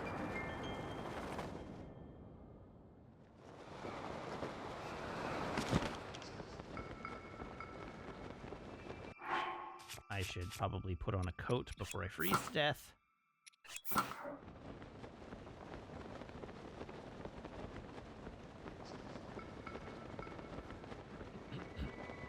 For the record, is and I, the Switch 2 version upgrade, I think it's $15 Canadian. But if you are subscribed to Nintendo Switch Online, you get it for free.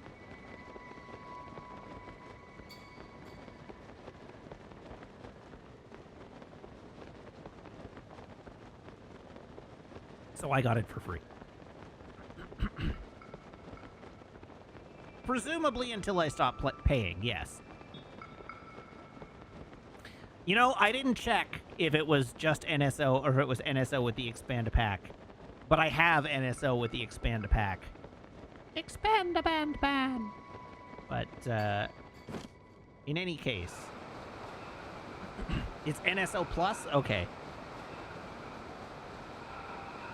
Anyhow, I was chatting with Graham, and apparently they have made it as obnoxious as is humanly possible to make it.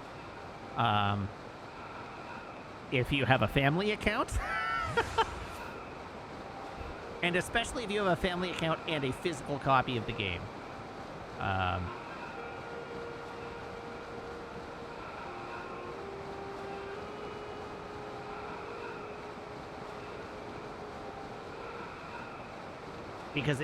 Because if you have the digital game card for it,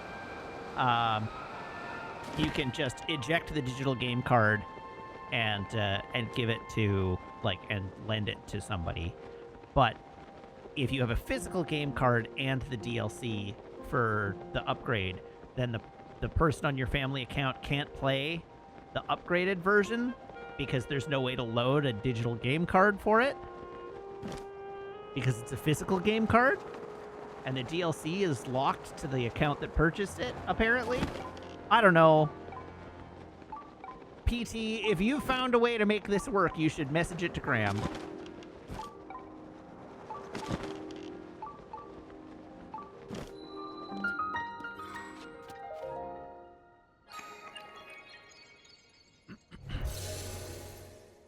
Because my understanding is that Penelope can't play the upgraded version. Despite having Tears of the Kingdom in the Switch.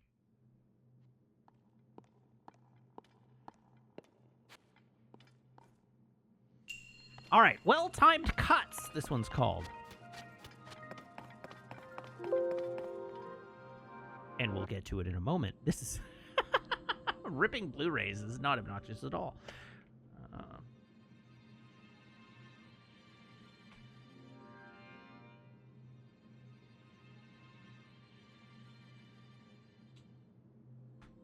We've proceeded to GoldenEye.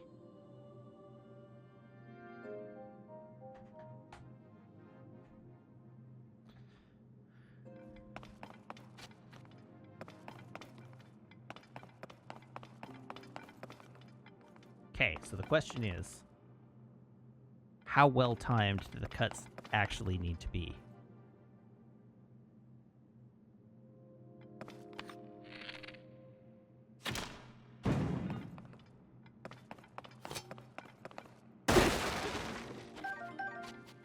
Dope. Really? That's annoying. I jumped, dang it.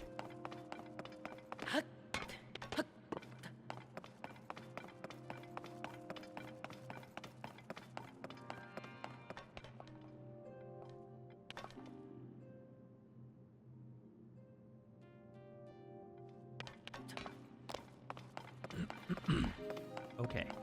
Where does it want me to push this? We have an abyss.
As intended. Intended solution.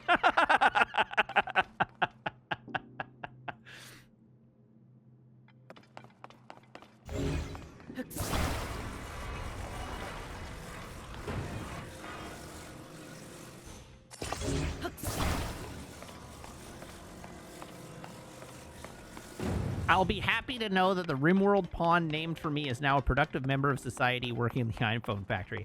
I mean, that can't be true.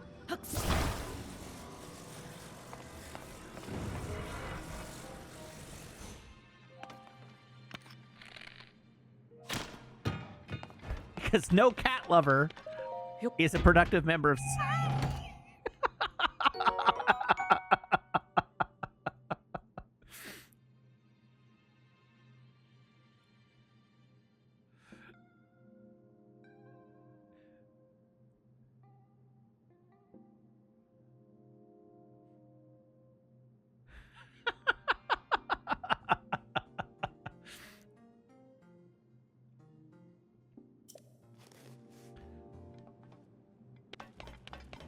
All my cat fans in tears. That's about right. Oh, hello, extra secret. I should not shoot that down yet.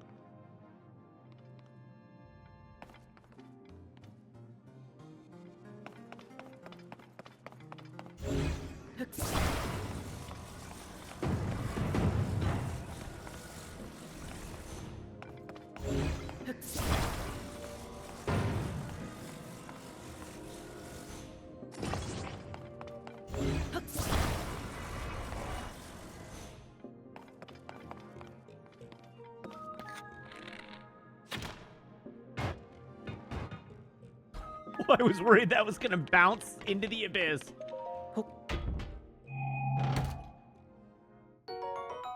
A small key.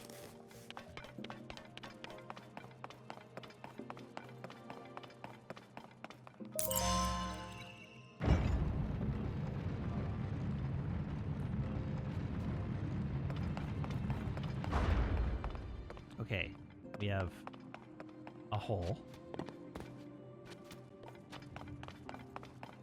We have a ball.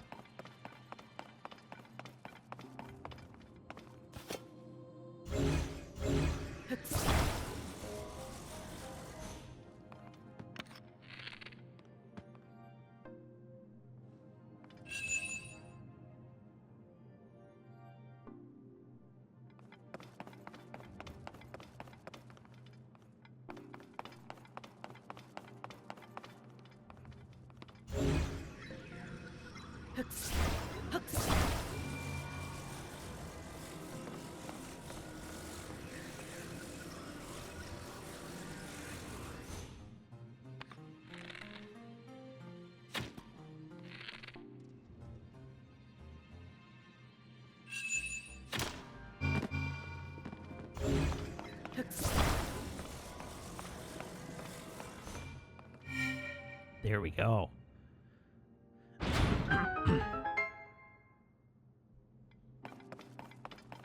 You're right. This shrine did really only require one well-timed cut.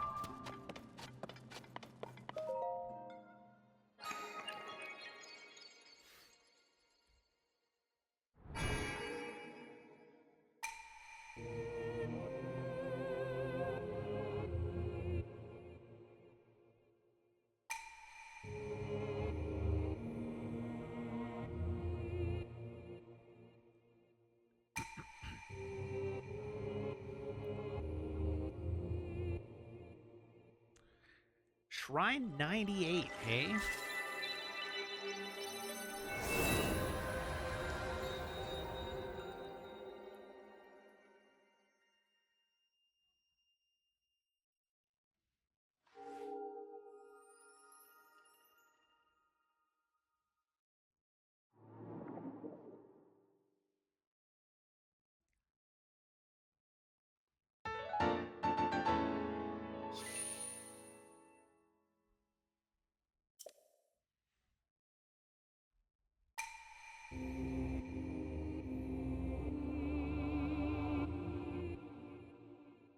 Okay, where am I going next?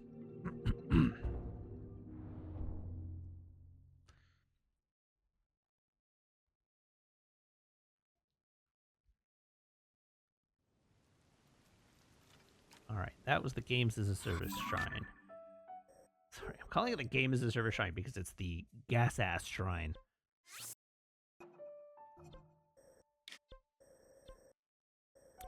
Gas-ass is me every morning when I wake up.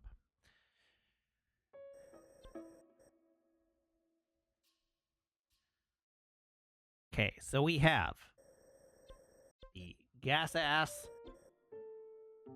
Turkawak, Otutsum, Mayamats, Kudanisar. All right, very good, very good. Tukamik, Suarawak is here, and and there's a stamp I can remove, and the Rakakudaj. Rakakudaj. Okay. We also have the... How did I die there most recently? So, over here at the top of this peak, there's one. We got that one. We got that one. We got that one. Very good. Then we have one here. We have one, like, way the heck over here. We have one, like, way the heck down here. We have one that's sort of more like over here.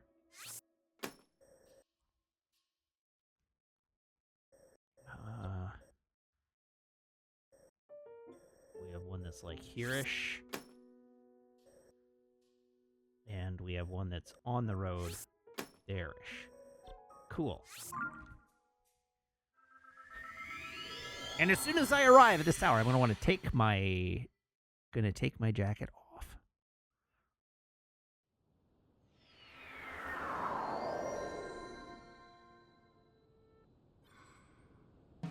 Well, I mean, I could save the Gerudo Shrines until I'm doing their part of the story.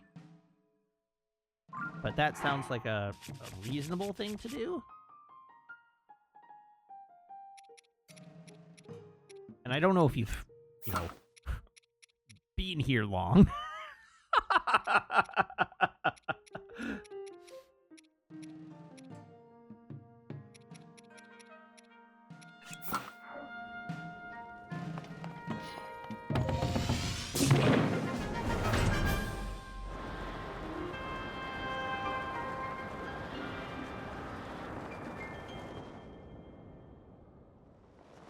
Have I finished lighting up the Underdark? Absolutely not. Definitely no.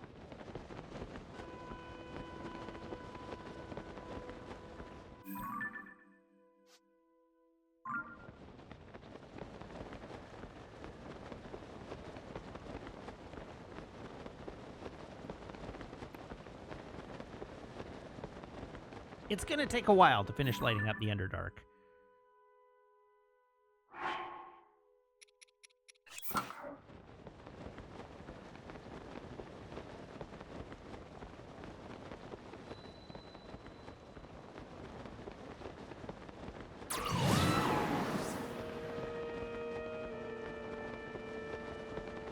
Alright, let's go get bodied by a Gleeok.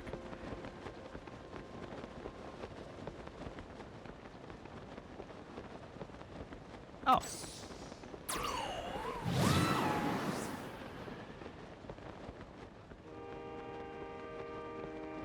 Right, I killed that Gleeok. There's the shrine that I'm headed to, though.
hit a whack.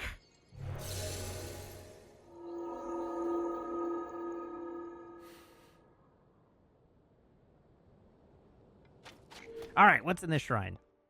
Let us find out.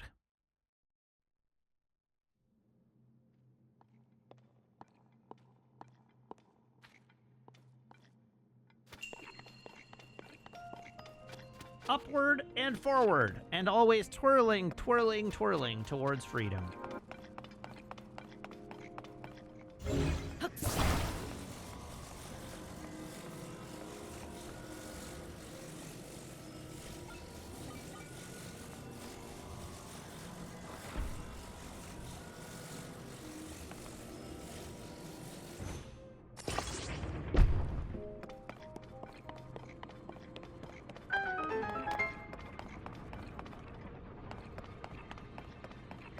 Okay.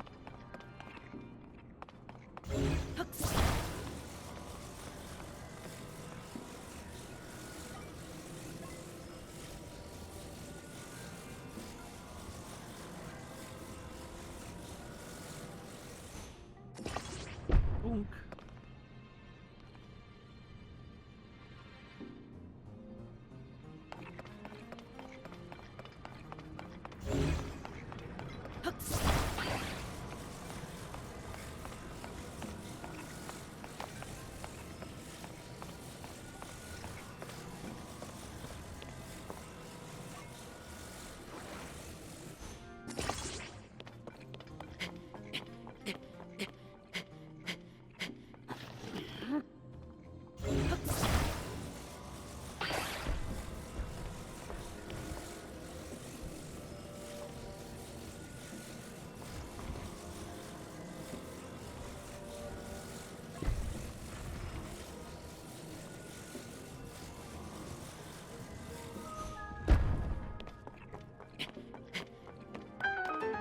Aha!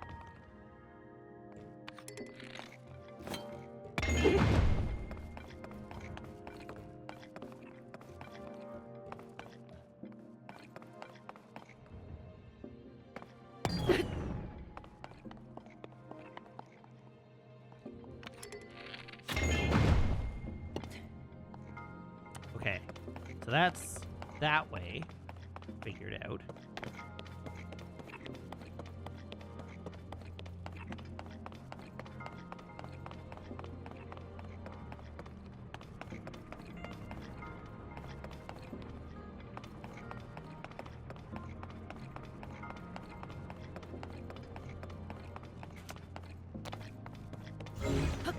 Take this.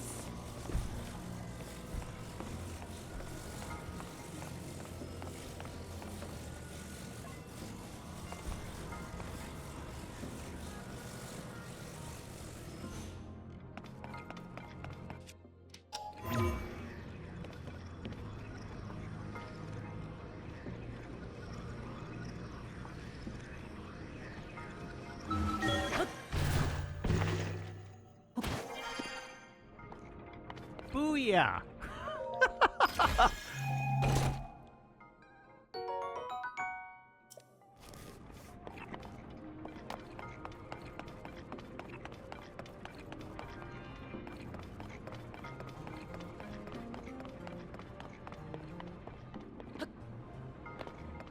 That was certainly not the way the game intended me to solve that, but that is okay.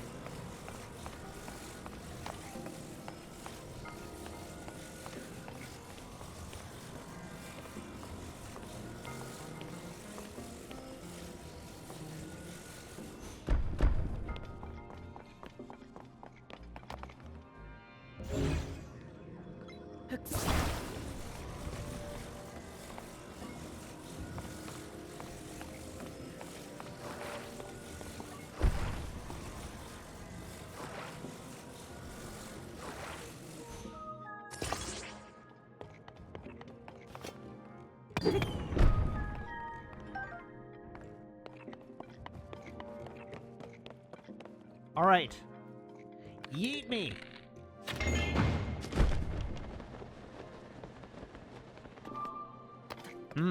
I got insufficiently yoked.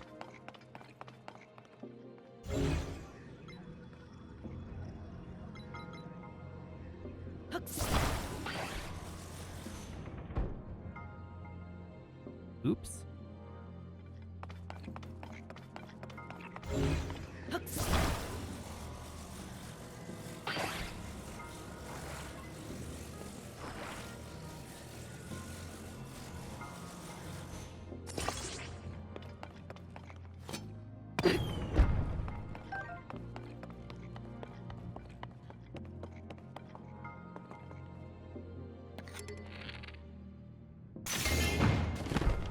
Much better.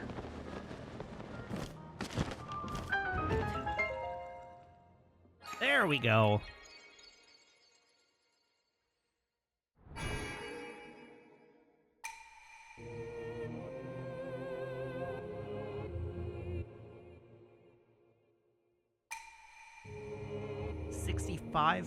.1%, hey?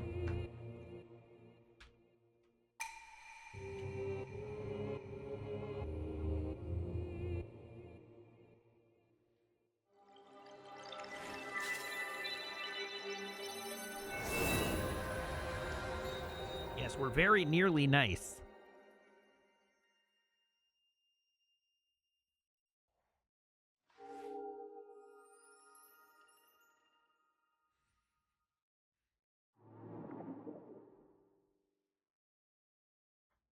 I had a chapstick here somewhere.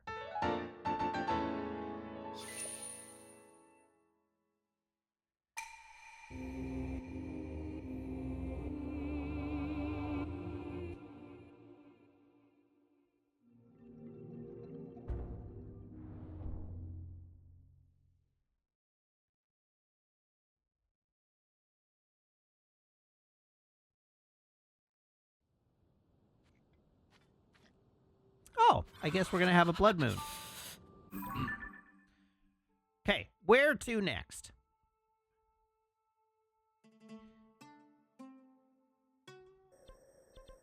We'll start at the top. So, the Mayotaki, Oshinzu, the Mayusi, Orochium, Nuda, and Oruwumak. Cool. Next over, we have Mayak, Minotac. Oh. Minotac. Sikuku. Can.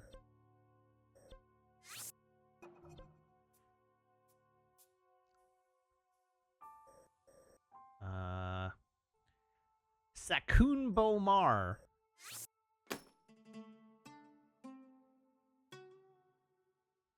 Pumpkin.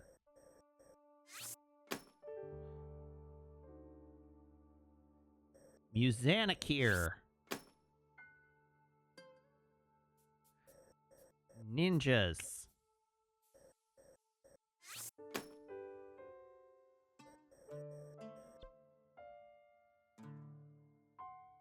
And here-ish somewhere? I don't know what that person was, but over here-ish somewhere. That's the... Okay. So we go just below that. Oh, this line. This line. There. Cool. All right, let's go do some shrines. Let's go do some shrines.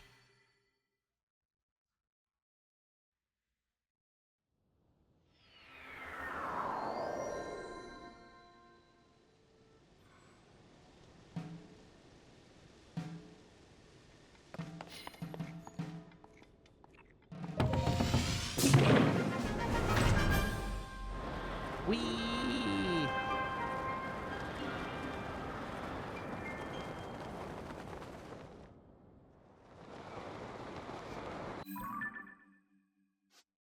Okay, so it should be basically immediately below me.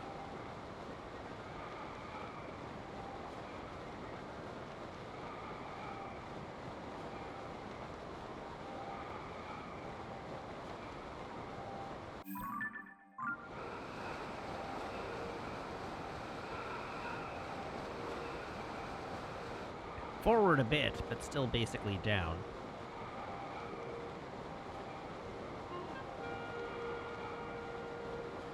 If anybody sees a glowy shrine-looking thing, let me know.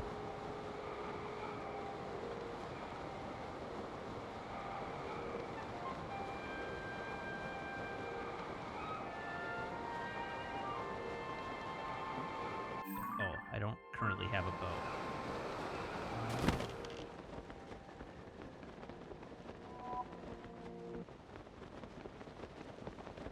Well, I suspect this one's in a cave.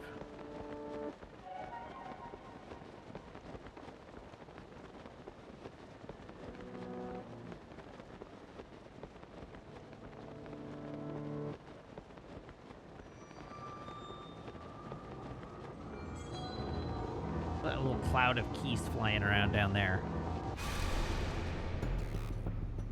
When the glow of the blood-stained moon shines upon the land,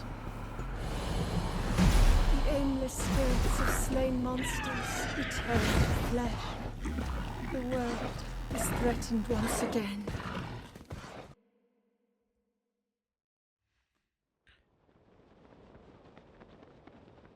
Oh. It might be this way.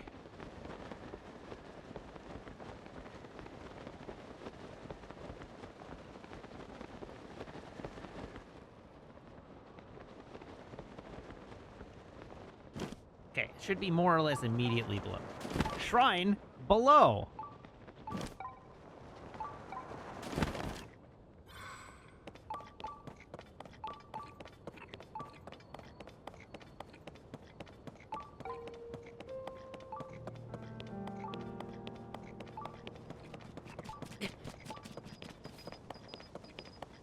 Okay, gotta find a cave entrance.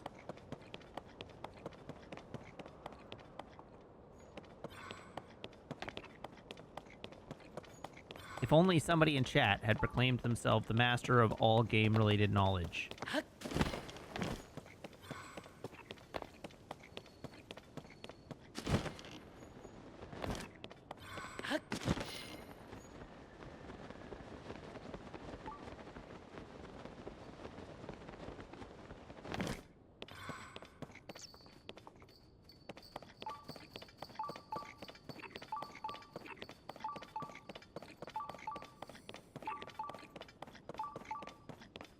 Presumably, it's this way.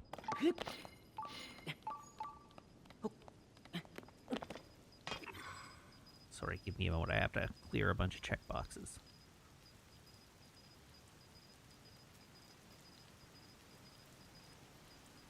So many checkboxes. Good grief.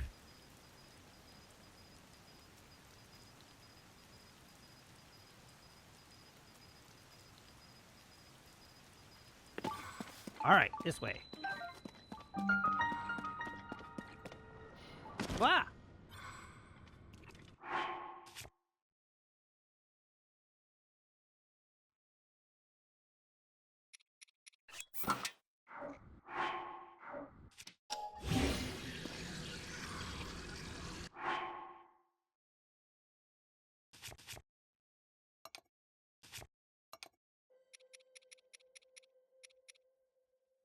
Okay, what is a hammer piece that is kind of garbo?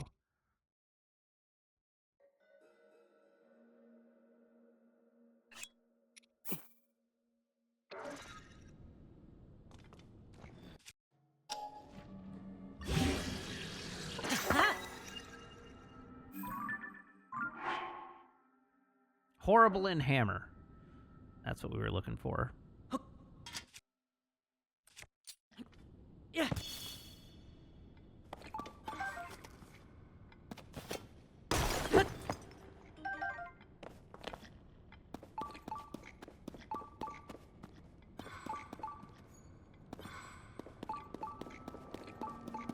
Whack!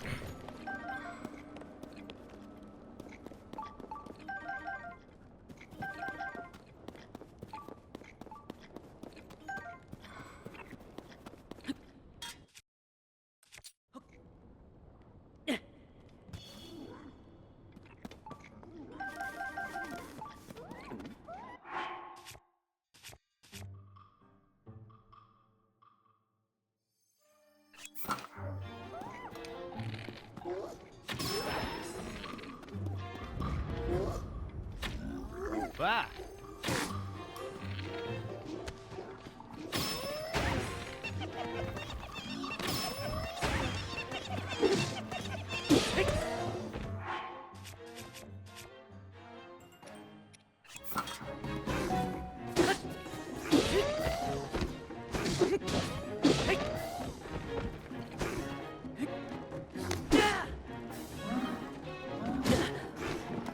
Ow!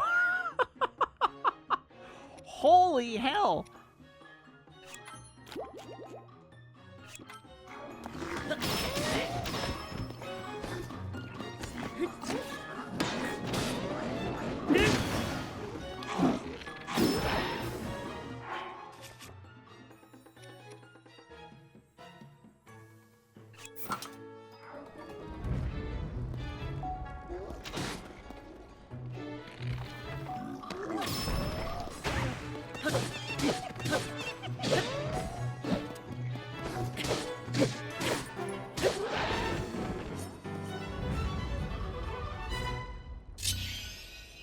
Oh yeah, you're right. I totally didn't have any armor on.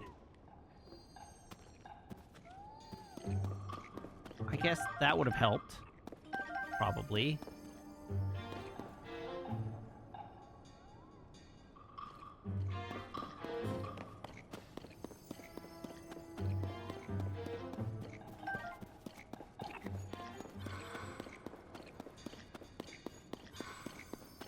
Armor's overrated. Just don't get hit.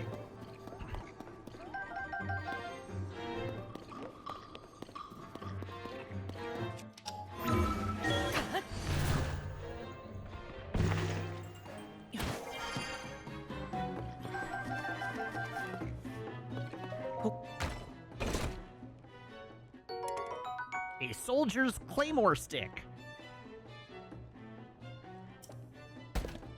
I don't especially want a soldier's claymore stick.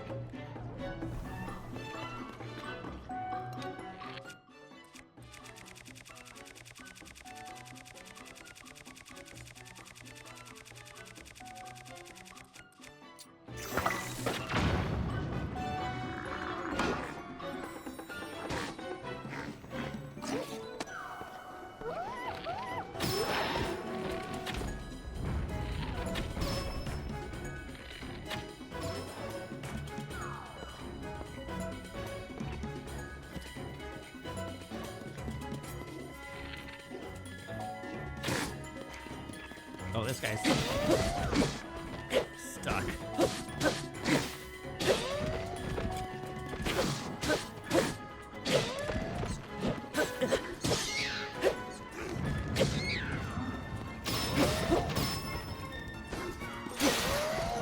Ah!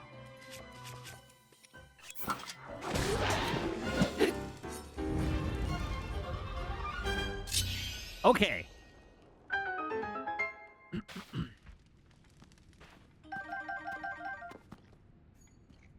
Safe once more.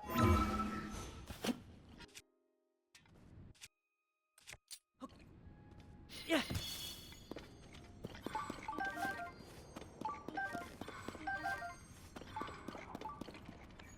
Oh, hello, Bubble Frog. Goodbye, Bubble Frog.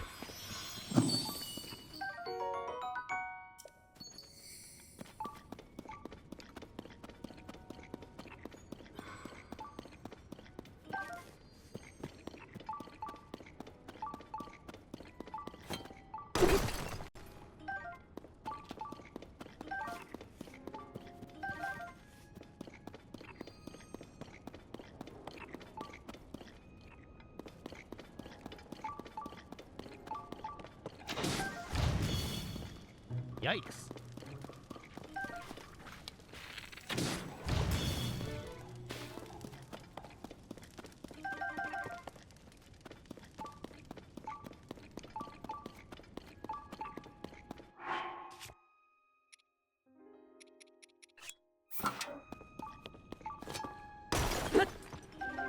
Okay, what's this way?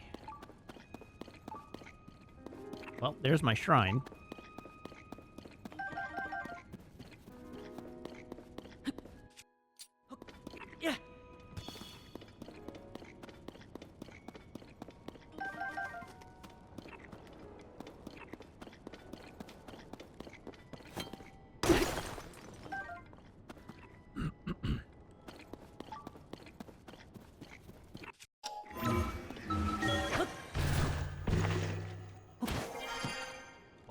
at all that delicious cave steak.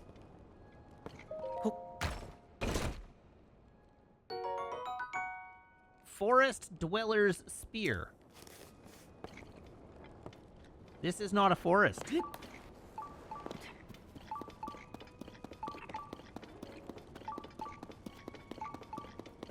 This cave is not, in fact, even in a forest. Keep hitting the wrong button. I want to throw a thing.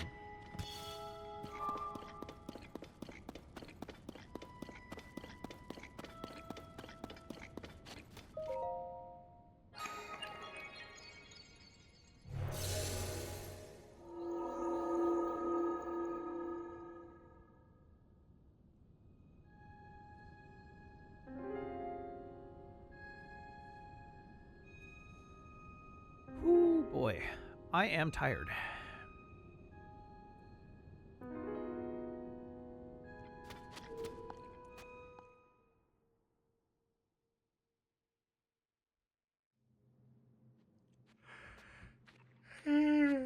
Oh, it's a freebie shrine.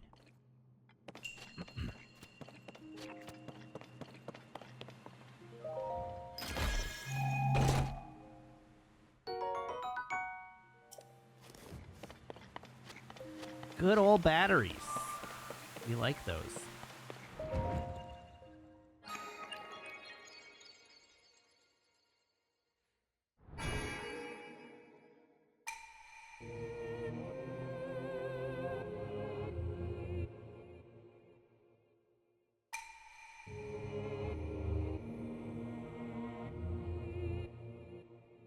Oh, I'll have you know.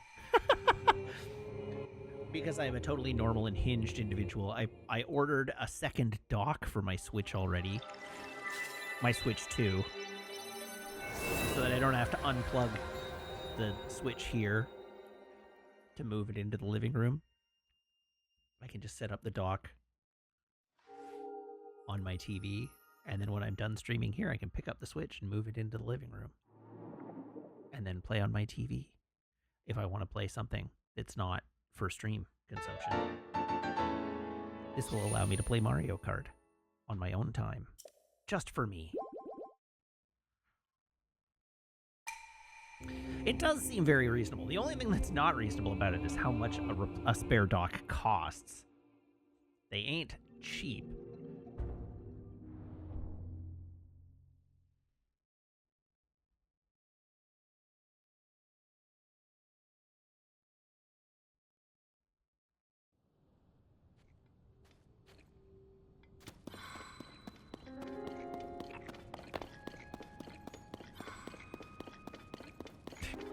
Why play a video game my own time when I can monetize it and pay down my mortgage? Let me assure you that my stream earnings do not pay my mortgage. If they did, I'd be in a lot of trouble.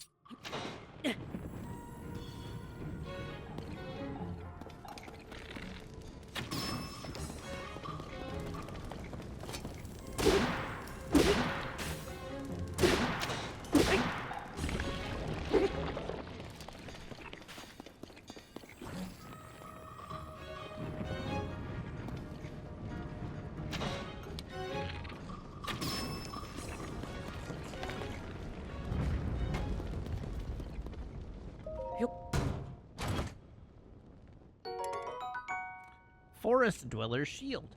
The Koroks made this shield specifically for Hylians. It's made from the finest hardwood of trees that grow only in Korok Forest, so it's sturdier than it looks. But not as sturdy as any of the shields I'm currently carrying.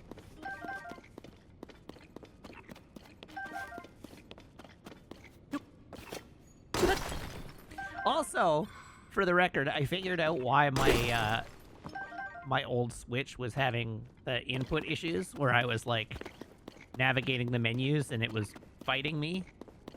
And it's because my old Switch has finally succumbed to the dreaded stick drift.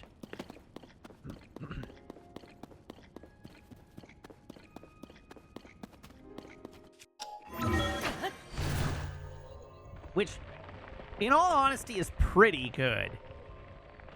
Considering that's still my first set of Joy-Cons on the thing. It lasted until it was replaced, and that's pretty solid. Now it can go into retirement and live a long, happy whatever in my little bookcase full of retired consoles. I was given to understand that the new sticks were not the drifty kind of sticks.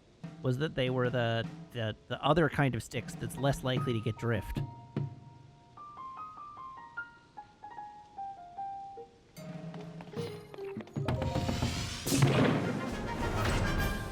iFixit says no. Oh, well, rip.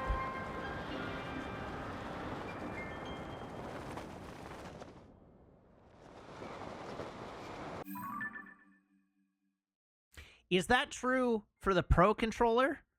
It may be that the Joy-Con still do that. Is that the case for the Pro controller as well? Maybe that's what I'm thinking of.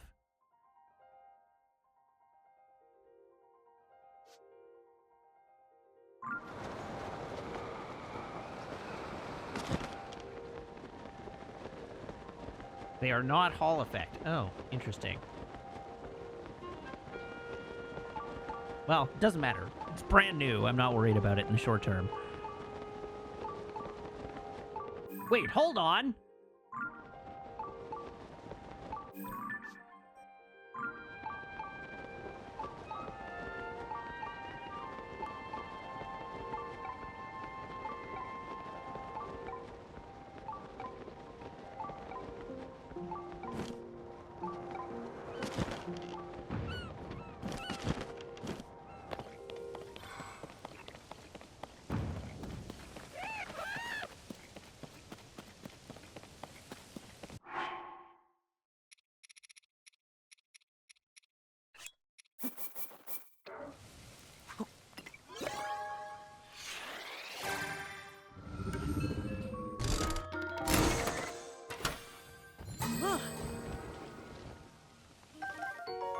Ooh, shock emitter. New item. Okay, did I get everything? I did. Good. Oh, this one's got Roombas. Hell yeah.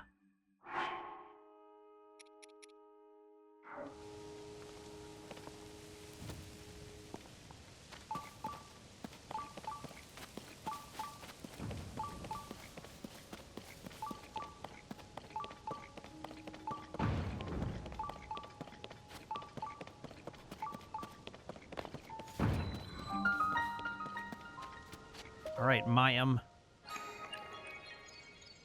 Tell me. Point the way.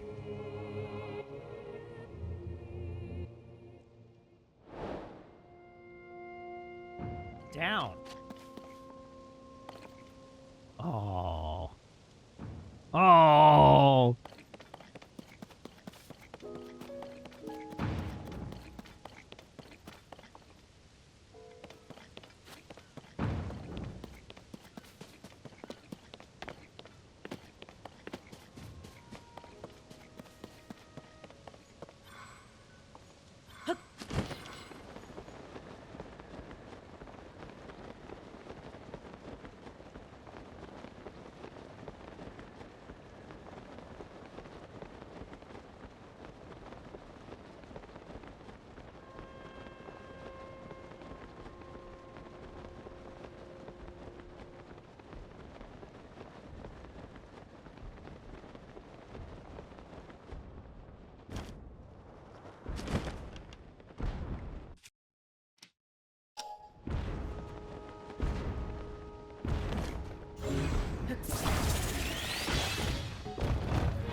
There we go.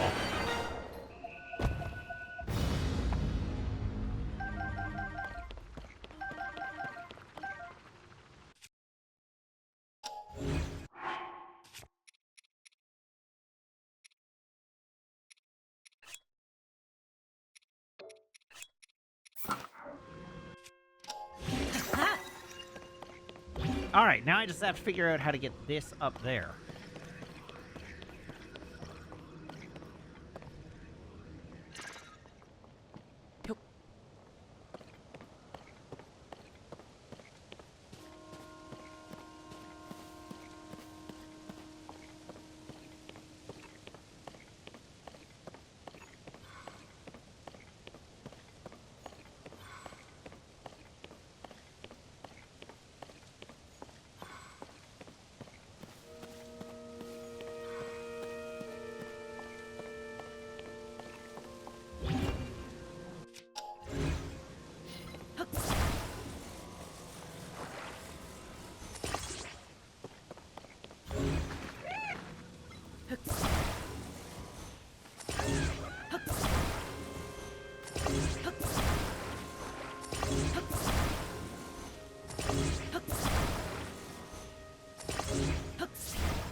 Okay, progress.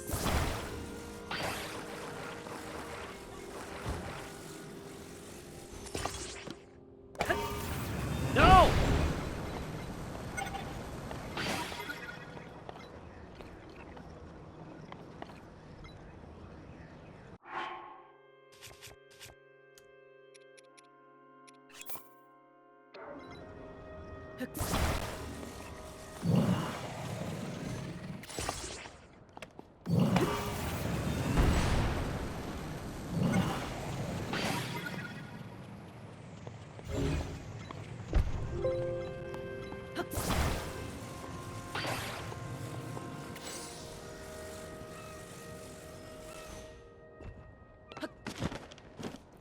All right.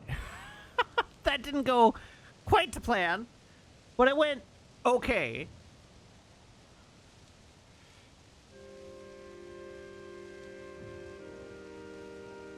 Could have been worse. Could have been worse.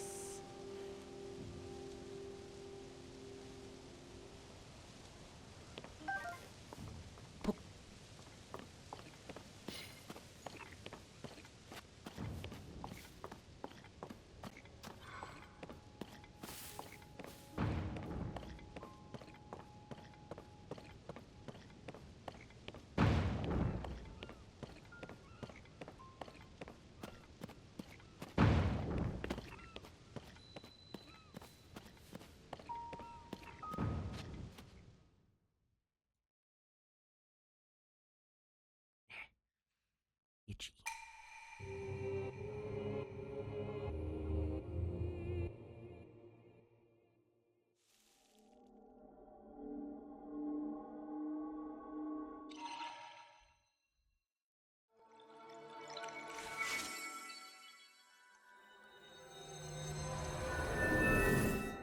Zoop.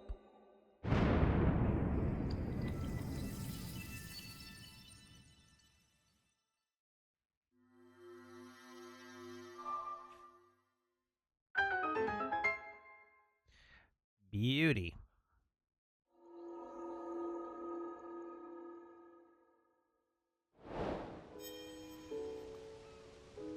One moment as I click tick boxes again.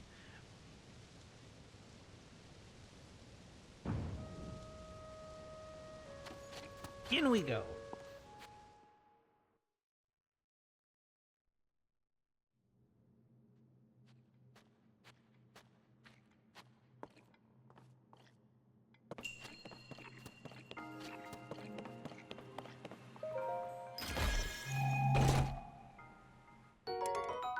Boo.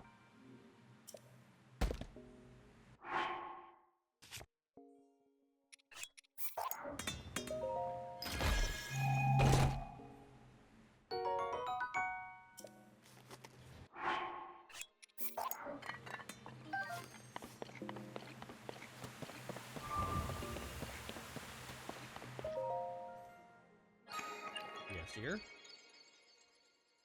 Liberating some insects. Oh, what kind of insect?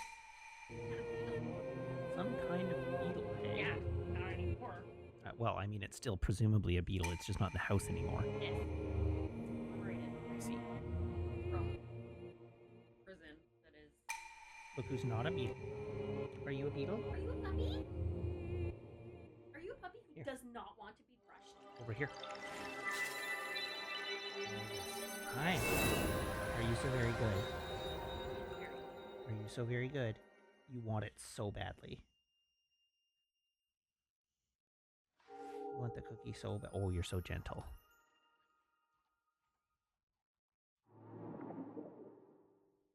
There's a chewer for you. What a good girl.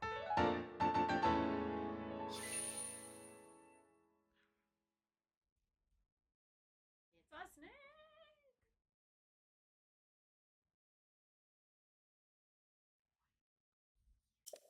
What a good girl. No, I moved that. I moved that out of my office right at the beginning of the stream.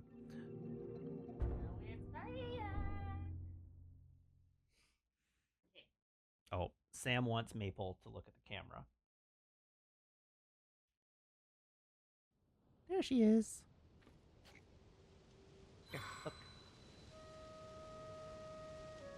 Oh.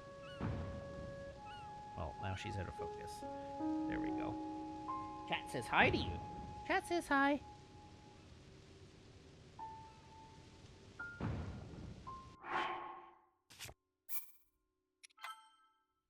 Okay, since we're in this screen anyhow. Oh yeah! Right! I even got permission to use that, and I haven't set it up yet. Rip to me. But I do have I do have permission to use the Maple moment on stream now.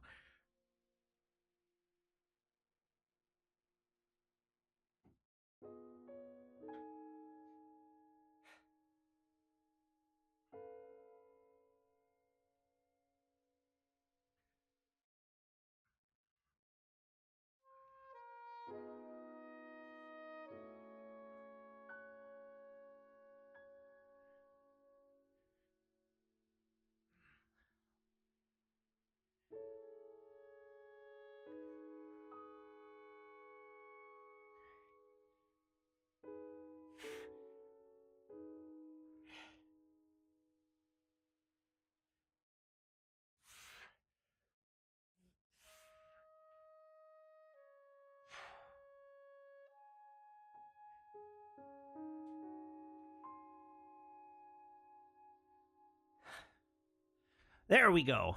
20 more. All right, and that's going to be the end of the stream for the evening. Thank you very much, everybody, for tuning in. Thank you to everybody who subscribes, everybody who follows, everybody who cheers, everybody who chats, and everybody who hangs out and lurks. I need to catch my breath. It is a genuine thrilled stream for you. And I do hope you have as much fun watching as I do playing. I'll be back, same Matt time, same Matt channel, here on twitch.tv/Wiggins on Tuesday. Although I think I will be late on Tuesday.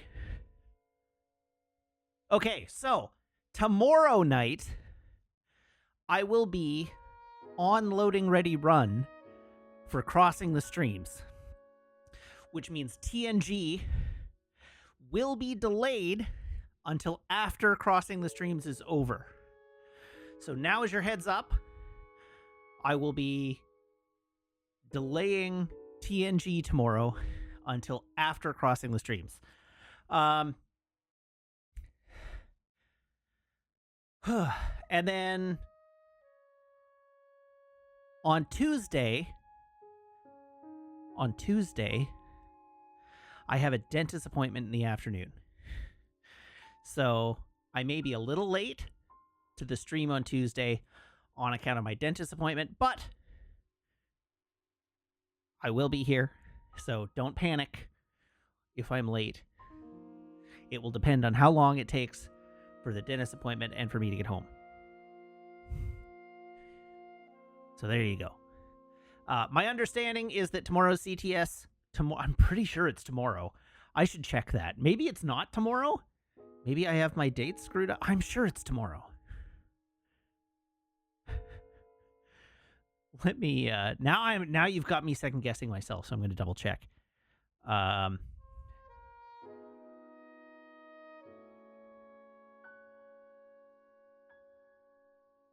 it is this week. There we go. I confirmed it. It is this week. We're playing CS2. That's what it is. And then Wednesday, something's happening on Wednesday. Oh, right. Wednesday is my cycling clinic. So I won't be here. All right. In the meantime, you can follow me on Blue Sky and YouTube and TikTok. I have a Ko-fi you can subscribe to, and if you're subscribed here or on Ko-fi, you can join the Discord by making sure your Twitch account or your Ko-fi account and your Discord account are linked in Discord's backend, where my server will appear to you as if by magic among your linked servers. So please join the Discord. All right, we're going to raid. So let's do that. Everybody hop aboard this raid train. I will see you back here on Tuesday. Until then, so long. Have a good night, and goodbye.